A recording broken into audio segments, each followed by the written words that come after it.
Bro, what are you talking about, man? Talk about it. What? I don't get it. I'm so damn confused.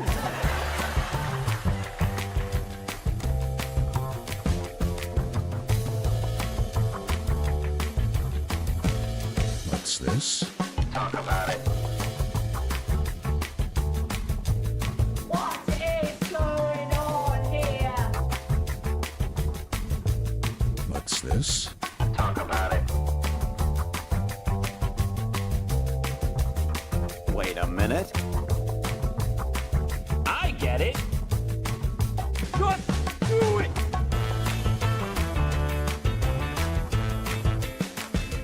Talk about it. Talk about it.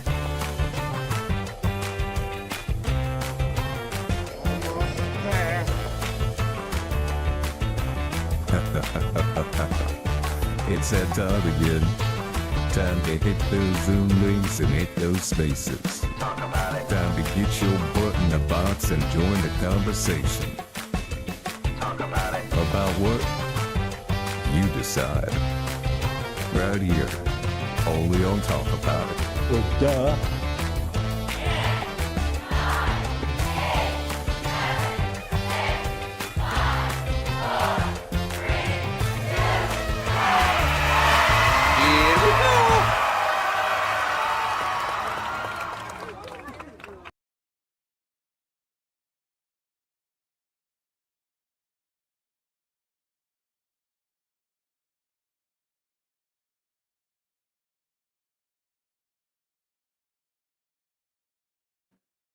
There we go. I should have audio now. Wow.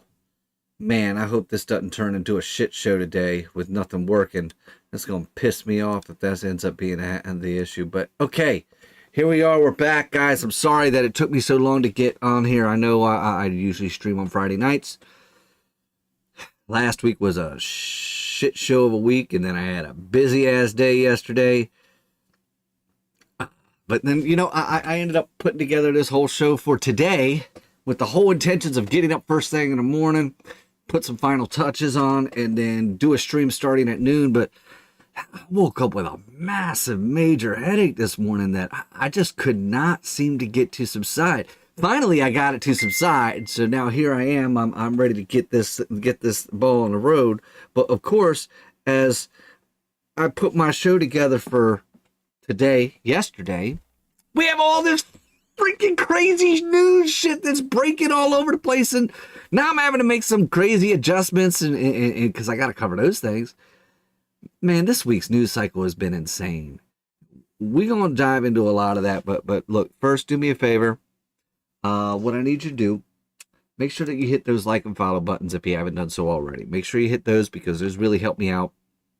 Helps get me in front of other people. You got to remember, we do not live in a monoculture anymore, meaning most likely the things that you're seeing that come across your feed based on the algorithm, how it reads you, most likely your friends aren't seeing, your family members, no one else is seeing it except for just you, because all these algorithms nowadays, they tailor it just for you. So you have to assume that anything that you see, no one else is seeing unless you share it. So if you haven't done so, make sure that you share that. Hit the like buttons. Comment. The more you comment, the more you engage, the more that drives it into the algorithm, if you will, to make other people, because it's saying, hey, these people are talking. Hey, maybe these other people want to talk, and it'll keep eyeballs glued. So do me a favor. Hit those like, follow buttons, comment, all that fun shit. Just to remind you, I do have the X space up and running, so if you want to join the show and drop your 2 cents, you're welcome to do so. I tried to do that whole TikTok live thing. The thing is, every time that I stream live on TikTok, I lose my live streaming privileges. Apparently, they don't like the shit that I say over there or something like that. I don't know. But hey, it is what it is. What you gonna do? I don't give a shit.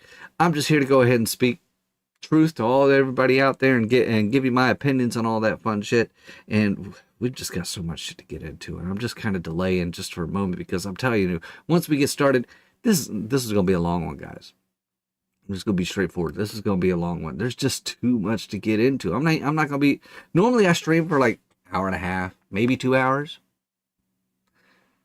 I wouldn't be surprised if we end up having to go longer than that today. We gonna get into all this, but do me a favor. Hey, hit those like and follow buttons. Also, just remind everybody, I do have a merch shop up. That's right. As you see here, I finally got my Unfiltered hats in. I've also got I've got sweaters. I've got my censor to keep you ignorant stuff. I've got all this Bigfoot's an alien. We got all the fun stuff, and of course the classic leftism is a religion hoodies and shirts. So do me a favor, jump on over and pick up any of that merch. You know, Christmas is right around the corner. People are gonna love this stuff. You get this stuff for them and stuff. They may not know who I am yet, but that's okay. They don't need to know who I am to still love the merch. The merch is great shit. So make sure that you jump on over and pick up some of that shit. But okay, guys. What the hell? What the hell? We gonna, let's just get into it. Let's just get into it. Once again, we got the live news monitor down there, so if anything else starts breaking, we gonna turn around and try to cover that in this stream today as well. Let's get into it. Breaking last night. Marjorie Taylor Greene announced her resignation. That's right, she is resigning. Now, I ain't gonna play the whole damn thing, but what I will do is I'll go ahead. Costs too much. Their rent get has this up. recently gone up and up. They have been outbid by corporate asset managers too many times. We're gonna skip to the end. We'll get over here possess the real so you can hear it for yourself. And I look forward to a new path ahead. I'll be resigning from office with my last day being January 5th, 2026. And I look forward to seeing many of you again sometime in the future. May God bless you all, and may God bless America. So, like I said, I don't want to get into all of the stuff that she says, because she goes on this like 10-minute rant, okay, and she's trying to make the argument that she's the true representation of MAGA and all this stuff, and frankly, I gotta say, I'm kind of right there with Steven Crowder on this. Of it's impossible to say which side are you on. Are you on Trump's side? Are you on Green side? Whose side are you on? It's really hard to say with Marjorie Taylor Greene because she literally has taken both sides on every issue. And it's extremely frustrating. When she first ran for office, one of the main things that she was focused on was repealing Obamacare, getting rid of that shit, getting it out the window, and getting us something better. Because, frankly, let's all admit it, Obamacare screwed the healthcare system. Leftists don't ever want to say this. They don't ever want to talk about it. It's always, I thought we shouldn't have any issues because, you know, Obamacare, you know, we were promised that that was going to fix everything, but clearly it didn't. But Obama said it himself with Obamacare. He said that it was the closest thing that he was ever going to get to single payer. He couldn't give us single payer, but this would lead us in that direction. And so now here we are. We got the Democrats keep having to extend these subsidies to keep Obamacare alive because without the subsidies, Obamacare fails. That's the intent of Obamacare, is for it to fail.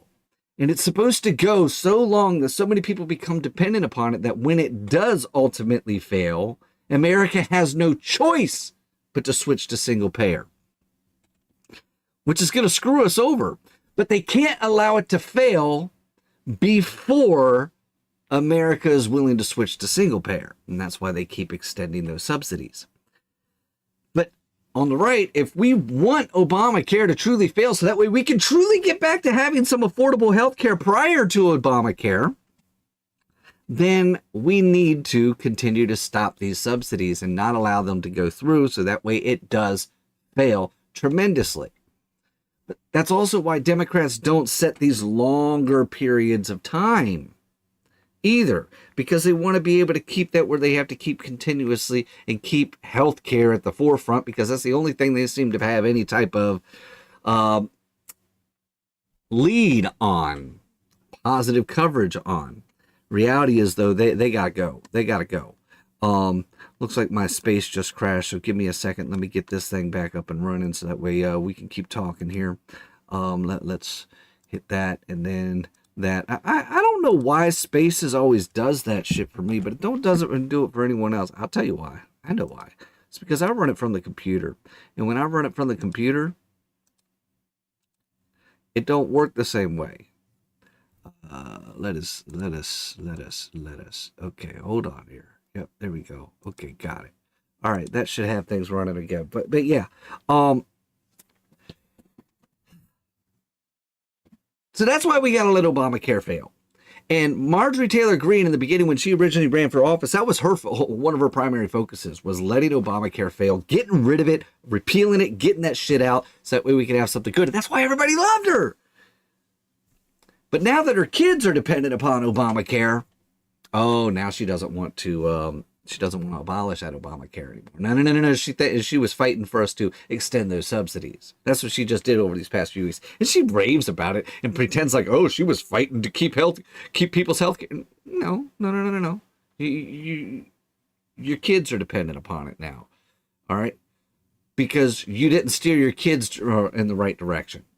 Frankly, still, there was no reason to be, if you were truly fighting for us, you'd still be fighting to get rid of Obamacare. But then another thing she's flip-flopping on, whenever she first was running, and Trump is talking about, hey, we need to get rid of all these people out, get all these people out, all these illegals out of the country.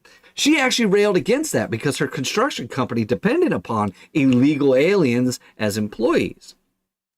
But now all of a sudden she's flip-flopping, and she's all for, so it's weird, Old Greene, I agreed with on Obamacare, but I disagreed with her on her immigration position. But now I disagree with her stance on Obamacare, and I agree with her stance on immigration. It's and that's the point. It's really hard to say. But here's the other thing. She had to get out because she was facing a primary. Trump was about to invest millions of dollars to primary her ass. And as she says in her video, she couldn't stand, if she ends up winning, even facing this primary, then you're going to have Democrats trying to impeach Trump because she doesn't believe that Republicans are going to win the midterms. And so she believes that she's going to end up finding herself in a position where she's going to have to fight to save a man that fought to get rid of her. Okay, I get it. That's between a rock and a hard place. That's a little tough. That kind of sucks. But at the same time, I still think that there's more to it. Now we got Mario Nawfall here, and yeah, it looks like my X space crashed again, so I'm getting that thing up and going again. Let's make that thing go. Okay, come on, make it work. Come on, it should be working. Right, come on. Listen, if this keeps up like this, I'm gonna go ahead and kill the space. I'm getting really sick and tired of the way X works on that. There's so many freaking issues with X lately. It's ridiculous. But okay, we got Mario Nawfall down here. Mario Nawfall is he's sitting here saying that MTG just pulled off the smartest political move of her career. All right, he says everyone's treating Marjorie Taylor Greene. Let's go ahead and extend this because this is a long one. It says everyone's treating Marjorie Taylor Greene's resignation like a loss. They're missing the entire point. MTG didn't quit because Trump scared her off. She quit because she's playing the long game and fighting a Trump-funded primary smear campaign 2 months before election season kicks off, which would be spectacularly stupid. Here's what she's actually preserved. Her position as MAGA's undisputed ideological leader. I completely disagree. You can't. When you're flip-flopping the way that she does, you can't be. But we'll continue. Pick any real MAGA issue. Epstein files, food costs, big pharma, America first over Israel first, military-industrial complex opposition. And she's been the most vocal, most consistent voice.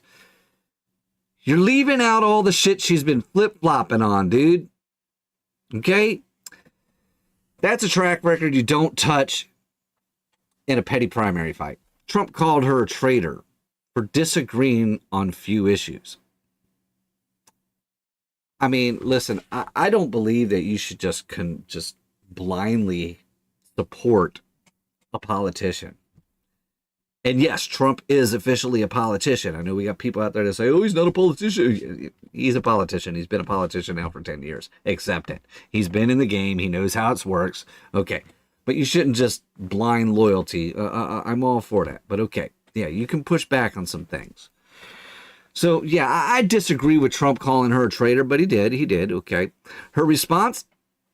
Bow out gracefully, call out the threats, and maintain the moral high ground while staying politically viable for Senate, governor, presidency, or even vice president to J.D. Vance down the line. The brilliant part? She exists as the principled one who wouldn't play battered wife to Trump's vindictiveness while keeping herself as the top choice for MAGA's next generation of leadership. I'm sorry, I don't see it. I don't see it. But okay, keep going. No messy primary loss on her record. No algorithmic destruction campaign eating away at her credibility. Just a clean exit with maximum future leverage. MTG isn't done. She just refused to let Trump decide when and how her political story ends. That's not weakness, that's chess. I disagree. She got the hell out because she knew damn well she was going to lose. And let's face it, she's tarnished. And it's not Trump that tarnished her. It's not. She did that shit to herself. Listen, I was all about just saying, I don't give a shit what the hell she does. She doesn't represent me anyways, whatever.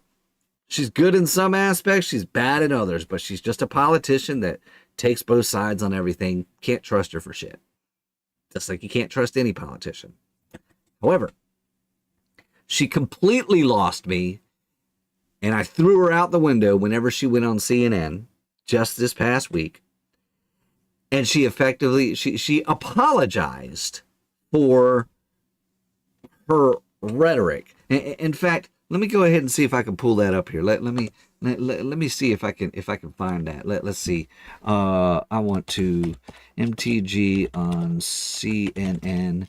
Let's look at this. Let's find it here. When she was right here. Let's listen to this real quick. Congresswoman, you posted on X that President Trump is, with his comments, fueling a, quote, hotbed of threats against you. Obviously, any threats to your safety are completely unacceptable. But we have seen these kinds of attacks or criticism from the president at other people. It's not new. And with respect, I haven't heard you speak out about it until it was directed at you.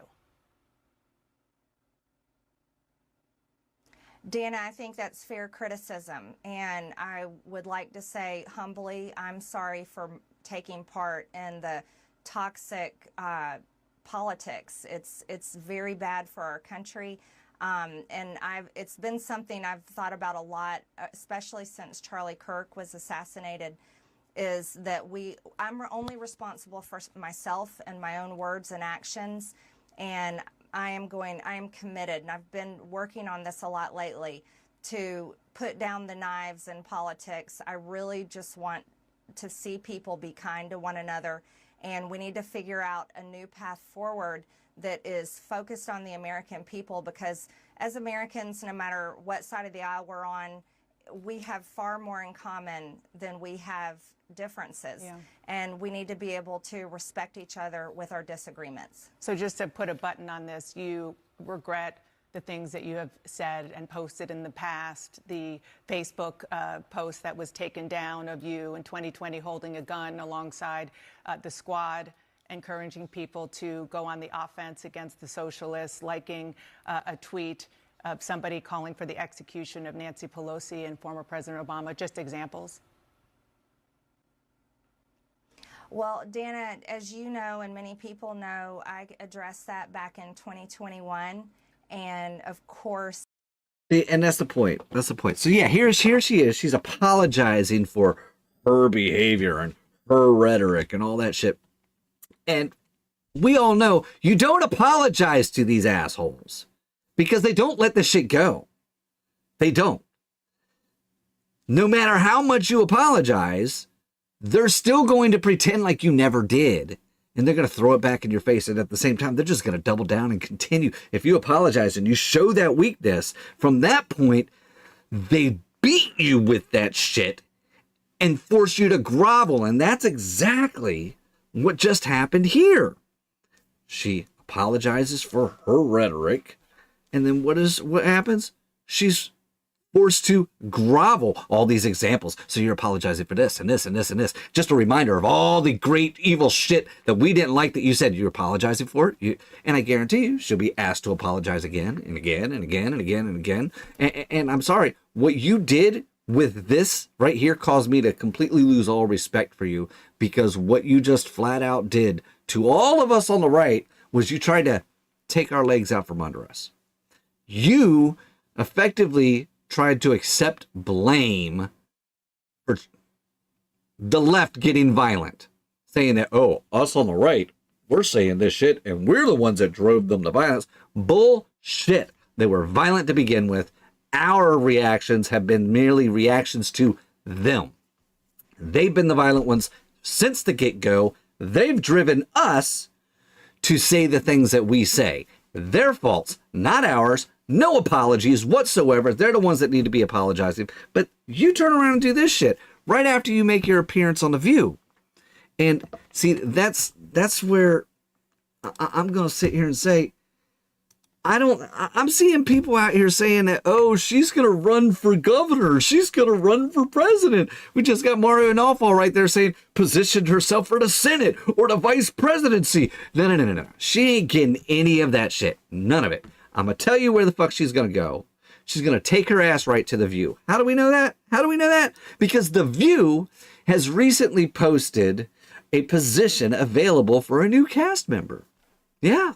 Matt Walsh has joked about this. He saw the posting of the new cast member and he submitted his video audition. He knows damn well he ain't going to get selected, but he's joked about this. But interestingly, Marjorie Taylor Greene goes on The View, chums it up with all of them. Oh, I'm a nice little moderate person now. I really am. Oh, and I'm going to agree with all these left-leaning women. Yeah, because see, I'm reasonable. And then goes on CNN. She's trying to patch up her relationship with the left, because I guarantee you she is going to join the cast of The View.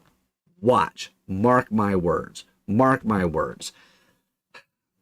Crazy, but that's what we're going to end up seeing. But okay, what else do we have? We had this new feature on X drop.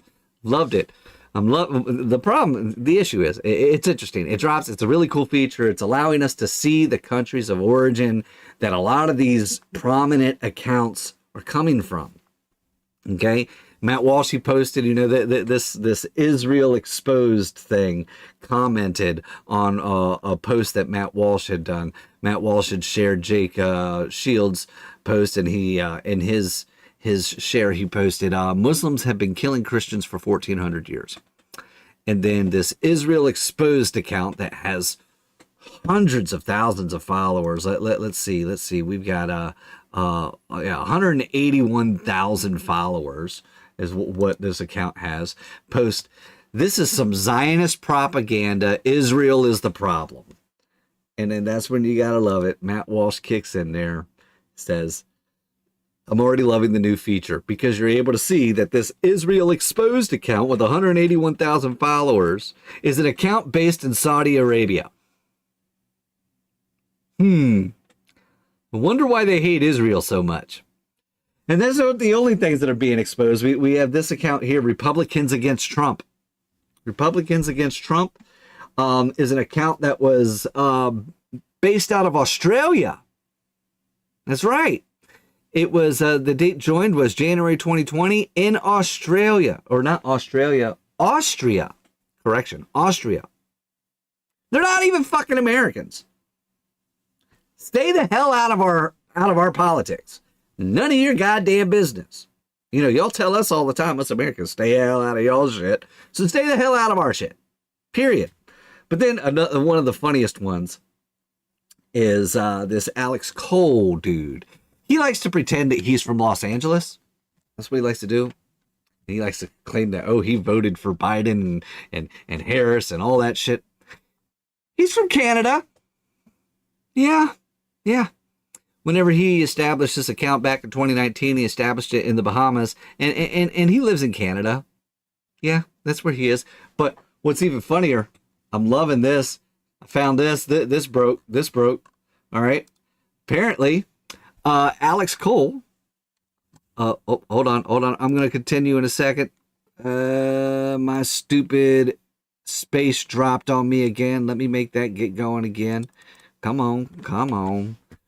I'm so sick of X Spaces. It should be working. Do me a favor. Someone jump on over to X Space. Make sure that y'all can hear me over there. Make sure there's no issue that I'm running into over here, because that seems to be the problem I'm running into. It's like it can't hear me or something? I don't know. Help me out. Come on. Why does it keep doing this shit? Come on, damn it. All right. Should be working now. Don't freaking drop on me. Okay, anyways, back to what I was saying. Alex Cole, the leftist agitator pretending to be an American exposed as Canadian, has now been identified as actually being named Nicholas Harius, or Harius, however. And he has a debilitating porn addiction. Interesting. Let's hear this out here. Every morning, I rise, I stare at the sun. I can't quite read that. Let's see here. It says, okay. Yeah. Look at that. Look at the picture. Okay. It says, I recorded porn and movie sex scenes on my parents' wedding VHS tapes. I got a VHS tape, scrambled porn scenes. I want Google Glass just to watch porn. So this is dating back, these comments way back, 2013, 2011. And yeah, so apparently he has this account over on TikToks, on the TikToks there. See that picture there, that infamous picture that everyone knows. You see him walking around posting his shit. Yeah, he's got porn addiction. I wonder if he's over there looking at little girls. I wouldn't be surprised if he is. We know damn well that this man would be out here promoting an account on TikTok if he could get away with it. Thing is, he's running by an alias and he's pretending to be someone he's not. That's what he's doing. Either Alex Cole is a fake name, or Nicholas Harius or whatever is a fake name. One of them's a fake name. And that's the type of shitty people we got over there. Okay. All right. I'm giving up on the X Spaces. Fuck that shit. I'm done with that. Don't want to work. We're going to continue to keep running here. You know what? One more time. I'm going to try to X Space one more time. I'm going to close that window. I'm going to open up a new one. I'm going to give it one more shot. If it don't work, fuck X Spaces. That's what's going to happen. Come on.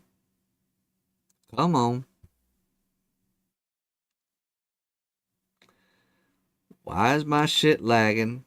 Stupid shit. Tired of this shit.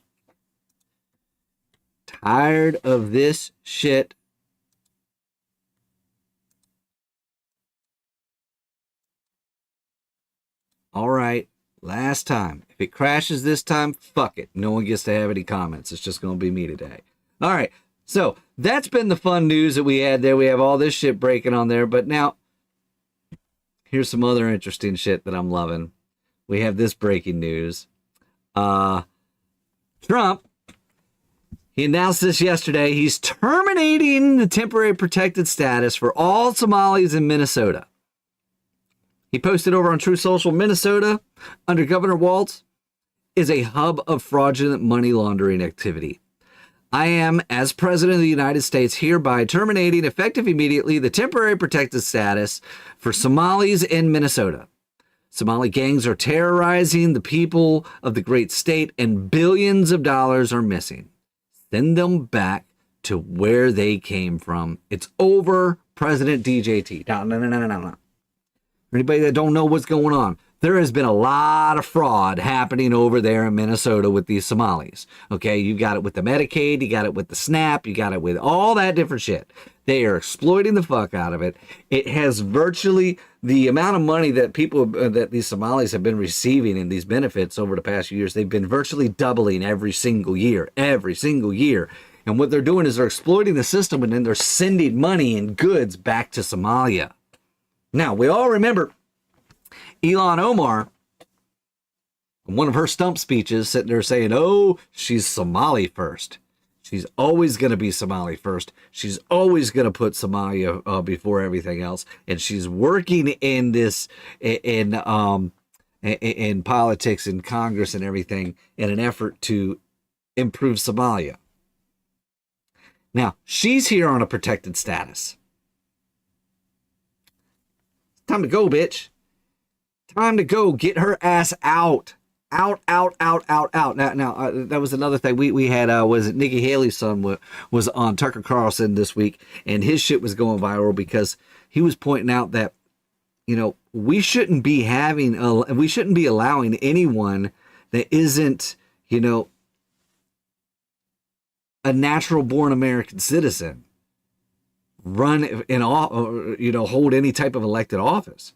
And it should be generations. The argument that he makes is effectively that it takes time to actually be an American. And we're not talking about like one generation or two. We're talking about 5 or 6 generations. Yes. And I completely agree. This needs to be a constitutional amendment that we shut that shit down. We do not allow anyone who has not been, whose family has not been American for at least 5 or 6 generations. They should not be allowed to run for office.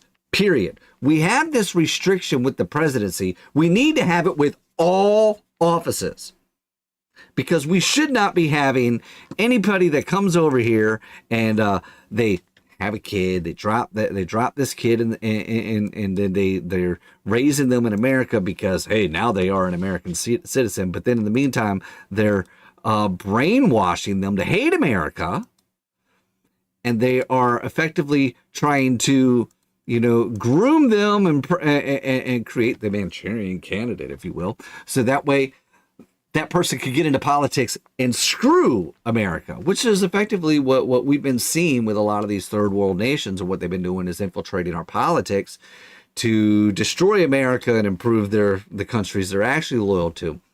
Another thing Nikki Haley's son was making an argument of is we need to do away with all this dual citizenship shit. And absolutely, I agree. It needs to be gone. But okay, so we'll get a little bit more into that here shortly. But another thing that happened yesterday is we had Zoran Mamdani. He came on down to Washington, D.C. from New York to meet with President Trump. And you're having mixed reactions. Some people on the right are talking about how Trump, you know, owned Mamdani, but yet then you got people on the left claiming that Mamdani owned Trump, back and forth shit. All right. The big thing that went viral was this moment whenever this reporter was asking Mamdani in front of Trump if Mamdani still believes that Trump is a fascist. And Trump's reaction was great. Let's go ahead and listen to it here. Stephen Nelson, he asked about your comment calling the president a fascist, and your answer was, both President Trump and I have been clear about our positions and our views. Are you affirming that you think President Trump is a fascist? I've spoken about... That's okay, you can just say yes. Okay. So, All right. okay. It's easier. It's easier than explaining it. I don't mind. And Mr. President, I wanted to ask you, to Stephen Nelson. So okay. Now, you got people on the left saying, oh, shit, he just called Trump a fascist to his face. No, he didn't. In fact, he started fumbling over his words, and Trump saved Mamdani. That's what he did. He saved him. He chimed in and said, that's okay. And the way, you know, people want to sit here and say, oh, look at Mamdani standing over top of Trump like he's this badass or whatever. This is what leftists are saying. All right, fuck you, X. Fuck Spaces, you're gone. Get the fuck out of there. I'm done with you. They want to pretend like, oh, he's the one that's actually doing it, or Mamdani's actually the one that's showing, as a powerful figure, standing tall over top of Trump. But in reality, when you look at those optics, Trump is just sitting down in his chair and he's like, "Yeah, look at this motherfucker that I got. He's got to stand next to me because he's such a pathetic little shit. He's got to stand next to me while I sit in the big chair. I'm the comfortable one sitting in this big chair." And then the way he touches him and pats his arm and all that shit, that's belittling. It's like patting a little one on the head. It's okay. It's okay. It's okay. You can go ahead and do that. Yeah. He's letting Mamdani know. Yeah, it's okay. You can go ahead, but you still better watch your words. Yeah. That's what he's effectively doing there. It's great. It was great the way that he handled that. Trump really did dominate that. But I think there's more going on here than anybody's saying. Now, you got some people out there saying, "Oh, this is a love fest. Look at this love fest. Look at Trump fawning over Mamdani." No, he's not. No, he's not. And I'm going to get to that. But okay, we got Harry Sissy Boy over here saying Trump just folded and slobbered all over Mamdani. He talked a big talk on social media, but in person, he was patting him on the back and complimenting him. Interesting. I wouldn't say that he was patting him on the back. I would say that he was like patting him on the head. "Oh, look at you. Aren't you so cute? Aren't you so cute?" But then we got older millennial. He's commenting to Harry saying, "If he was an asshole, y'all would have lost your minds. But because he was nice, y'all have lost your minds. God forbid he try to have a civil conversation with the next mayor of New York City." Yeah. So that's the thing, is Trump invited him in.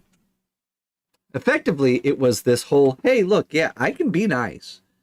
I can be nice." That's what Trump was showing him. I can be nice. But you see all of this? I can bring the weight of this down on you if you want to play your shit. That's effectively what Trump was showing Mamdani there. But then second, all of these pictures that we're seeing, look at this. You see how he's cheesing and all that stuff? And there's these other pictures where he's like touching. Every single picture makes it look like Trump and Mamdani are chummy. Now, let's be clear here. Which side loses their shit over association with Trump more? Or association with political rivals more? The right, we're all about wanting to cross the aisle, figure out a way to get along, okay? We actually like John Fetterman. We like Fetterman. It's pretty cool. We also kind of liked, what was his name? Joe Manchin. All right. We completely embraced Tulsi Gabbard. We've accepted RFK Jr. The left is the side that, oh my God, if you even somewhat smile at Trump, you are a traitor to the left. And so what is Trump doing? He's putting all this imagery out there about how chummy they are. Yep, I guarantee you he's going to continue more and more. He's going to go up and visit New York and all this stuff. And he is going to make the left turn on Mamdani. That's what he's going to do. By the way he's putting all this imagery out there, the left is going to say, "Why is he so friendly with Trump? He said he wasn't going to be." But everything out there is just going to be like, "Hey, look." Trump's going to be like, "Hey, look at this. He's my friend. He's my friend." And the left is going to abandon Mamdani. I love it. People aren't thinking ahead. Talk about playing chess. This is playing chess. This is playing chess. All right. He's exploiting it. But then you got to love this AI shit that's out here now. It's scary as shit. AI is scary as shit. We're going to get into that shortly. But some of it's funny as shit. Such as this here. Putting that MAGA hat right on Mamdani's head. Funny as fuck. You cannot deny that. You got to love it. You got to love it. But here's the other thing. While you have all these leftists out here saying, "Oh, he folded. Oh, there's a love fest," and all that shit. Trump was asked this morning about whether or not he was going to send in ICE. Check this shit out. Or National Guard. Do you still plan to deploy the National Guard to New York City? If they need it. Right now, other places need it more, but if they need it, we had a very good meeting yesterday. We talked about that. But if they need it, I would do it. Are you willing to New York City? Do you still plan to deploy the There it is right there. He ain't backing down. See, that's the thing. That's what everybody loves about Trump. is you never know. One second he'll be your friend, the next second he'll be dropping bombs on your ass. Don't pretend like you got Trump's ticket. You don't. All right? Trump, he keeps you guessing. And what he's sending out there is, if they need it, I'm going to do what I got to do. I'm the president. So don't sit there and think that he's backing down. He ain't backing down from shit. So another story that went viral over this week is the right finally got our very first Jussie Smollett situation. This ex-GOP aide, she ended up paying this dude to mutilate her, put all these scars all over her to create a hoax claiming that she was beat down by a bunch of leftists and attacked. Now, here's the thing. Obviously, I don't condone this. This is bullshit. You know, don't sit there and create these hoaxes. But at the same time, why is she doing this? Well, one, it has a lot to do with social media. Get attention. This is what we've taught young women. Get attention any way that you can get attention. That's what she's doing. She's trying to get attention. She's trying to become some kind of famous celebrity by having this thing go, but it backfired. It was only going to work. It was only going to work if she didn't get caught. She would have became famous. She would have become this major name and she would have made a lot, but now she's embarrassed because she got caught. That's what happens. It only works though because the right is the predominant culture right now in America. It's the whole reason why Jussie Smollett did it, leaning left. At the time, the left predominantly ran the culture. Well, now the right is. So, okay, what do? You offend the majority of culture that's going to be on your side by accusing the side that's out of favor. But we can't do this shit on the right, y'all. We cannot do but that's just it. It's not about politics to her. It's about how can she get famous. Problem is, like I said, she got caught. She done fucked up her body. She gonna look like shit for the rest of her life.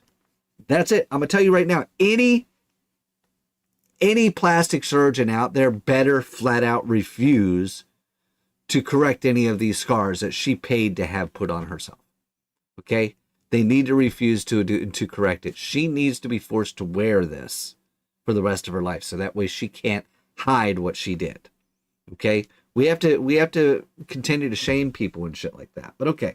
Another crazy thing. Older millennial was breaking this shit. This is sickening. Buckle up.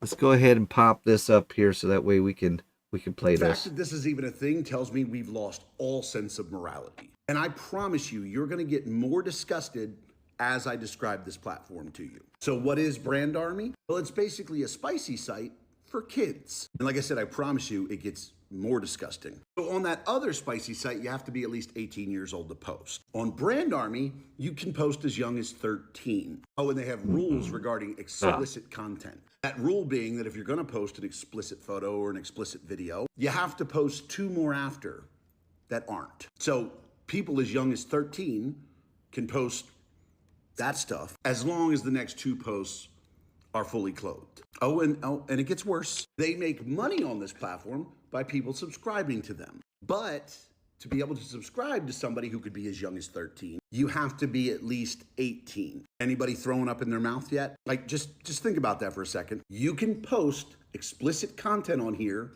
as young as 13, but to be able to see that content, to be able to support that creator, you have to be at least 18. So kids can post explicit content and adults can subscribe to it. How the fuck is this a thing?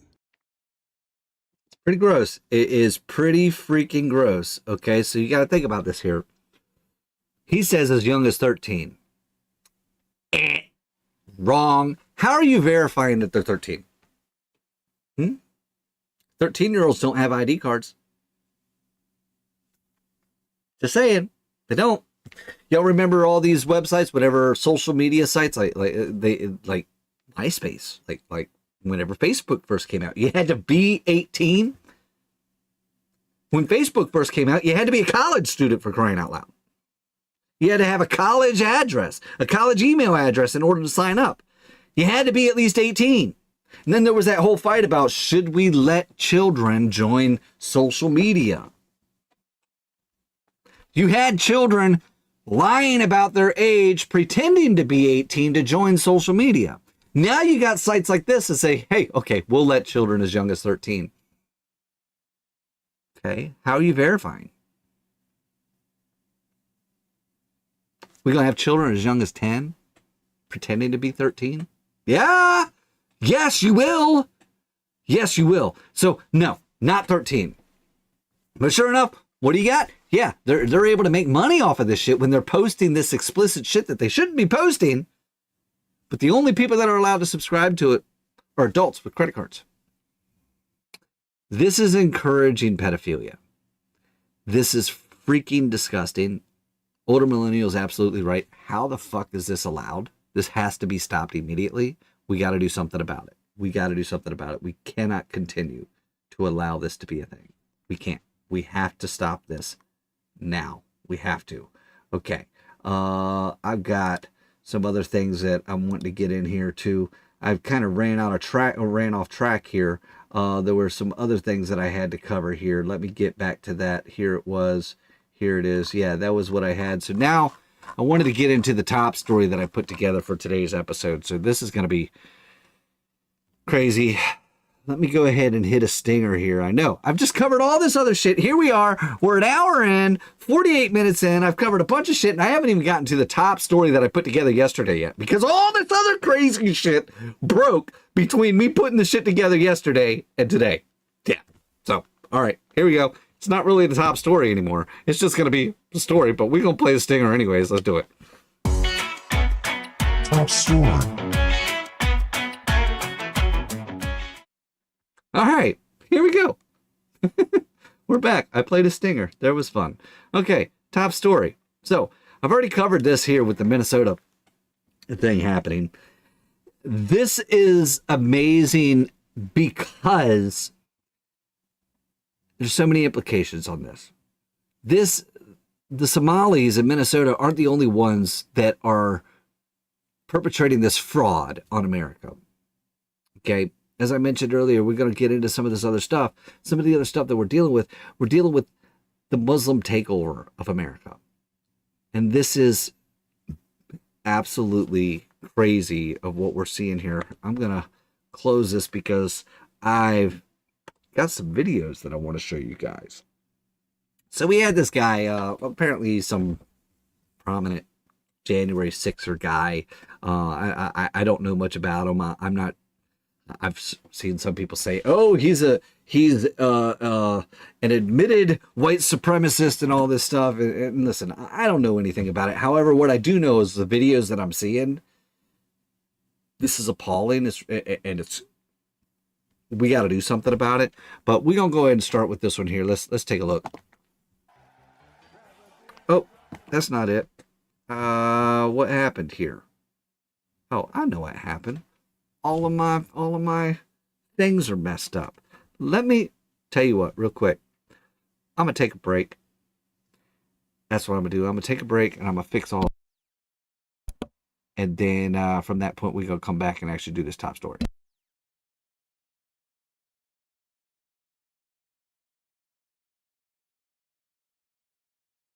Flashback.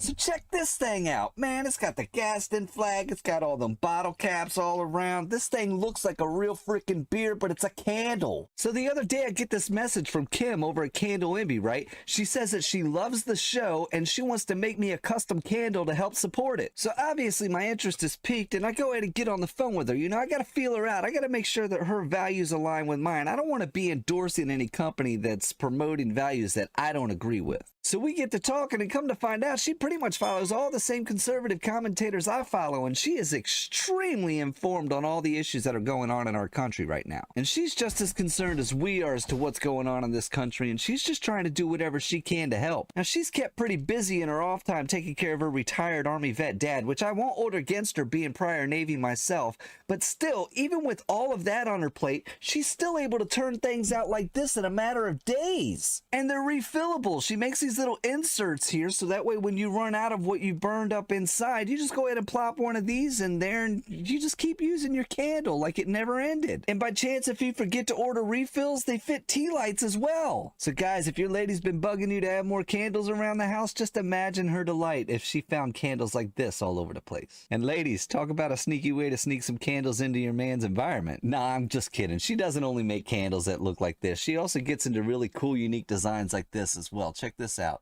So guys, if you're looking to get something unique for your lady, right here, man, this is what you want to get. She's gonna love it. Now, yeah, I could get into all the other cool details that she talked about on the phone regarding these things, but you're gonna find all that out when you go to her website. To me, the coolest thing is that every single candle is completely custom. No two candles are ever the same. And don't think you're restricted to only what you see on her website either. She was telling me how she had just filled an order for custom F. Joe Biden candles that some guy ordered to give out as gifts to everybody. Bam! Look at that. This thing's awesome. So go ahead and jump on over to CandleEnvy.com and check out what she's got. And check her out on Facebook, Instagram, Twitter, and TikTok as well. And when you place your order, don't forget to tell her that you heard about her right here on Talk About It.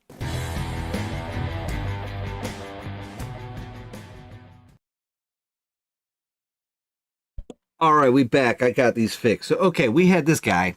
He went out to Dearborn, Michigan. Now, just to remind everybody, Dearborn, Michigan, that is the place where Muslims have effectively taken over the entire community, and they openly chant "Death to America." Just to remind everybody here. Yeah, "Death to America." That's what you're hearing right there. Okay, and yeah, that's wonderful stuff. Isn't that really nice? Okay, so all right, Dearborn, Michigan. This guy, he goes out there because there was a video that went viral not too long ago of a pastor, okay, a minister, Christian minister that went to the city council and was asking, why are you renaming streets after Muslim terrorists? That's right, they were naming them after foreign Muslim terrorists that were in other countries. They were naming these streets after them. Why are you doing that? At which point in time, the city council said that, or actually the mayor of the city said, you're a racist, you're a horrible person, you're not welcome in our city. And the entire community has been harassing this guy and sending him out. Now I feel like Matt Walsh put it perfectly whenever he said, this was a nice guy. You treated him like shit. And so whenever you treat people like shit, the nice ones, all you're going to do is lure the not so nice ones. This is what the left did with Charlie Kirk, the nicest of the right. Willing to have open discourse. They killed him. So now, hey, you're going to get a lot of not so nice people coming your way now. Because, frankly, the nice ones, you've scared them into silence. Well, you ain't going to scare us mean ones into it. But anyways, this guy goes out there, and he wants to go speak at the city council, and he starts getting harassed, and he's demonstrating there in the street. Look at the way that they attack this man. I believe they're going to cancel the 6:30 City Hall meeting because everybody's chimping the out. They're chimping the out. I don't have bananas. Chill out. I don't have bananas. This is not America. This is an insurgency. They are taking over our country. So you see what they're doing there. They're hollowing Allah Akbar. They're calling him a fascist. They're covering their face because they're hiding all that shit. And they are harassing this man because he's showing up to speak. Now, how did they know to go there and block him? Maybe this man announced that he was going to be there or whatever. Okay, whatever. Like I said, I don't really know much about this guy. I don't know much about him at all. He's saying some shit that indicates that, yeah, he's probably a racist. First Amendment allows you to be a racist without being treated like this. Okay? Let's continue. They're taking over our country. They want us all dead. So yeah, this is him and his buddy. They go out and do this shit together, apparently. Any racist is not welcome. No racists here. No racist, they say, except let's keep in mind that they themselves are racist. These Muslims here, they are actually racist. Let's keep that in mind. Okay, and I'll show you examples how we know that later. Boom. Attacking him. That was assault for peacefully demonstrating. That's what's happening there. Peacefully demonstrating, and he's getting assaulted. Look at this. And some people are saying that guy in the vest is a Fed or a plant. I don't know. The rest of this is still relevant.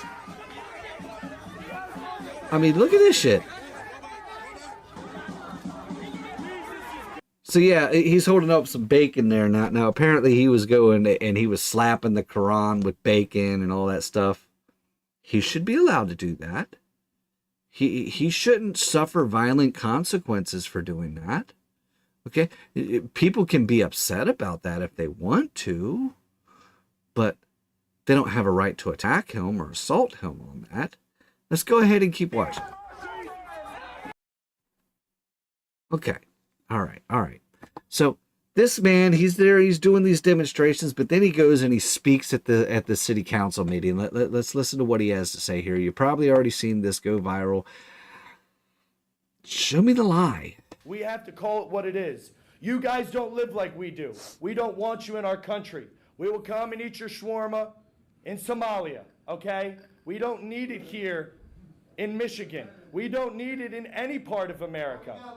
We have a right to self-determination. Our founding fathers fought and died for our posterity, for white Americans. And we're being driven out. You come here and you marry 4 or 5 women. Now, I'm going to correct that there. He says that they came and they fought for white Americans. Now, if you think about the time, white colonists were the ones that were establishing, this country. Okay? They weren't exclusively fighting for white Americans or white colonists. They were merely fighting for their separation from England, their right to establish their own country. But just to correct this guy, okay, the founding fathers, Benjamin Franklin, George Washington, they all actually, the majority of them, I should say, not all of them, but the majority of them, wanted to abolish slavery in the Constitution. But they knew that they would not be able to get those southern states that relied on slavery to sign on board, to sign on to the Constitution if they abolished it. So therefore they laid breadcrumbs in the Constitution so that way eventually the logical conclusion by the Supreme Court would be to abolish slavery. That was the illogical conclusion that they were striving for, but they, in the original draft, they had written to abolish slavery, but they knew they couldn't get the southern states to sign on, the southern slavery states. So they slow rolled it to eventually get there. So for this guy to say, hey, fought for white Americans, I'm not going to sit there and say, yeah, that's true. So, okay, there is a lie, but I'm not going to actually say that it's a unfounded lie. Okay. He believes this to be true, but probably because someone has never pointed out the actual truth to him, the logical truth. He's looking at it in a very reducted state. So, okay, let's continue. And you outbreed us. You change the laws. You make all of our country look like the places that you fled from. He's not wrong there. He's not wrong there. Yes, they come in here. They take multiple wives. They operate by Sharia law, where all you have to do is say divorce 3 times. You don't even got to go to a freaking court. All you got to do, divorce, divorce, divorce. Boom. You're divorced. You can go sleep with someone else now. Yep. And having multiple children because that's their goal. They even talk about it. We'll get into that a little later. But they even talk about that is their goal, to infiltrate our community from within and then take us over by producing more of them than there are of us. Let's continue. We don't want you here. Respectfully, get the out of my country. I don't want you here. We don't want you here. That's fine. I don't want you here. I don't want you here. That's fine, sir. Just This is our country. And the Chief, can you send people, the guys out there? the veterans, the World War II veterans, that's blood has soaked for our constitutional republic, are taking a look around Europe. They're taking a look around America, and they're saying, what the hell did we fight for? Now that's in reference to the World War II vet that was on a British morning news show, and it was for Veterans Day, and they're talking to the vet, and you know, what do you think? And he was like, I don't know what the hell all my comrades died for. We lost our country anyways. And he's talking about the Muslim takeover of England. All right, everything that they fought for was lost anyways. It was just surrendered to them. Now, they fought against the Germans, but it wasn't about, you know, fighting Germany. It was about fighting to keep their country, England. Okay? And at the time, in World War II, it was the Germans that were spreading across Europe. But the principle is still the same. They still have lost England. They have surrendered it. Is what they've done. And that's what the World War II vet was saying.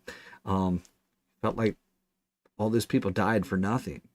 And sure enough, that's kind of what we're seeing here is, okay, so we didn't lose our nation to the Germans, but why were we so willing to stop Germany from taking us over, but we're not willing to stop these Muslim nations from taking us over? Is it because of the method that they're going about doing it? Okay, so Germany was more violent in the way that they did it. Okay, these people are being just a little bit more subversive, if you will. Yeah. It's a peaceful takeover. But it's not all that peaceful when you think about it. When you think about it, it's really not. Because eventually, once they have total power, you think they're going to continue to remain peaceful? We see what they do in all their own nations to Christians. Yeah. You think that's not going to be implemented here if they eventually take over? Just saying. We have been taken over without a single shot fired. You guys are outbreeding insidious parasites on the American way of life. You will never look like us. You will never eat like us. You won't build buildings like us. You are nothing. You can build nothing. Just like President Trump's great American friends have said. You guys are not us, and get the f*** out. America first, America only. God bless America. Jesus is king. Jesus is king. Thank you. Jesus is king. Jesus is king. Thank you. Jesus is king. Jesus is king. Time has expired. Now you see all those cops following them out there. Now, yes, the stuff that he's saying is very insightful. I'm going to agree with that. It can incite violence. It can incite violence from either side. It really can. It really can. I'm not going to sit here and pretend like it can't. However, like I said earlier, when you chase out the nice guys, making a logical argument nicely, all you're doing is inviting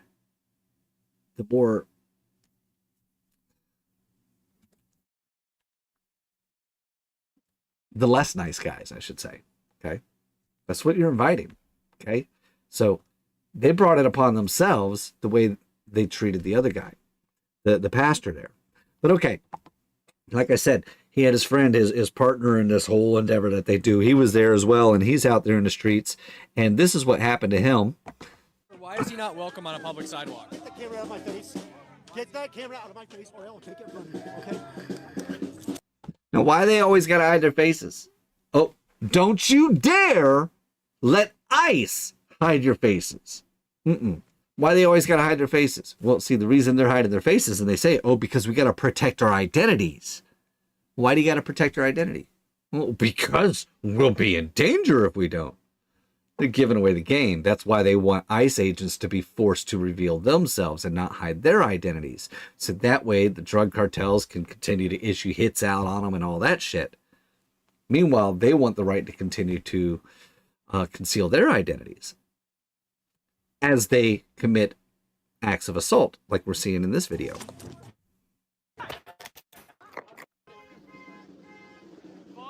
Phone right here. Is this his phone? All right, guys, he just got pepper sprayed for attacking and assaulting someone. No, you're not gonna get your phone. Actually, you get it. Here you go. There we go. Yep.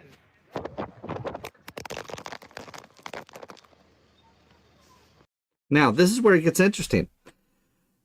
This happened on a public street, and there is a cop that witnessed the whole thing. Now the thing that needs to be pointed out about Dearborn, Michigan here, okay? They have effectively completely replaced their police force.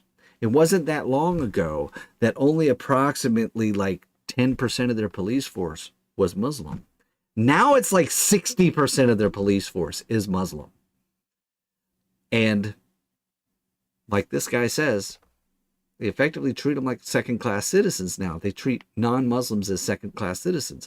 Watch what this cop does here. This is fucking crazy. My main issue here is that you said I can go into the station later and file a report. He's in black bloc. You're never going to find him again. You will never find him again. The detective will not find him. I promise you, I've been in this situation before. You're never going to find him. He's masked head to toe. You will never find him again. Yeah, that is work. It's lazy. So you know that a crime happened, and you're gonna let it slide because why? Then go arrest him. Okay, find me somebody who can. Okay, yeah, find the police report after he's gone, and you'll never find him again. This is lazy police work. So what's happening here is he's like, dude, cop, you just watched this guy do this shit. The guy's right there. Go get him. You watched him break the law. You know he broke the law. Go get him. And this Muslim cop is saying, oh, no. You need to go down to the police station and file a police report. Which point in time is pointed out, that means you're going to allow this guy to get away and you're never going to catch him. He's right there. You know he's right there. You saw him. You know what that's him. Go get him. But you want me to go down to the police station and file the report, and then you'll go get him after he's gone and you can't find him. And the reason being is because you claim you can't leave your post. You can't leave your post, but 5 minutes later, check this shit out. You're a lazy police officer. Or you just don't want to. Oh, I thought he couldn't leave his post. He's gone. He's not even here anymore. He said he couldn't leave his post. We're going to go right over there. We're going to say hi to him. We're going to get his name and badge number before we leave. Hey, officer! Who couldn't leave his post. Here he is running. Officer! Officer who couldn't leave your post. Can I get name and badge number real quick?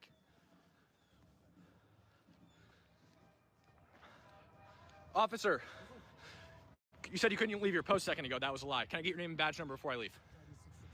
Name? Okay, thank you. You can leave There your it post is. a personal phone call, but not to make an arrest, apparently. There it is. There it is. That's what's happening there. Now, this guy, he turns around, he speaks at the city council meeting as well. Let's listen to what he has to say. I asked them simply why they were harassing and touching another individual who had stated repeatedly that he was only on their side of the street to talk to them and have a dialogue. My phone was smashed. You can see the broken camera right there. They stole $50 out of my pocket, and they stole my microphone receiver. I went and I told one of your officers, badge number 3668, that this had happened. He told me there was nothing that could be done about it unless I went to the station. I told him, I can't go to the station. I'm working, I'm doing my job. He said, I'm working too. I said, yeah, and your job is to protect me and all of the people that are out here today. Okay? So we said that I could go into the station later. I told him, you're never going to catch the guy if I go into the station later. He's going to leave. He's dressed head to toe in black bloc. I filmed the whole thing, but he had a mask on his face. You'll never, ever get an opportunity to arrest that person ever again if you don't go and get him right now. He said, sir, I can't leave my post. 5 minutes later, I caught him in the parking lot on a personal phone call. Okay? Repeatedly today, I watched people that are in this room get attacked by other people that are in this room. One of my favorite quotes from the Prophet Muhammad: a woman's testimony is worth half that of a man's due to the deficiency of her mind.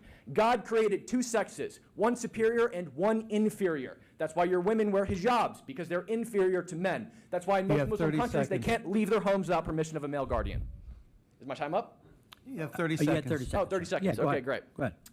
Yeah, I think I shouldn't feel like a dhimmi in my country. That's what I feel like in Dearborn, Michigan. It doesn't feel like home. I feel like a dhimmi, a second-class citizen, which is what Christians are in the majority of Muslim countries. Dhimmis.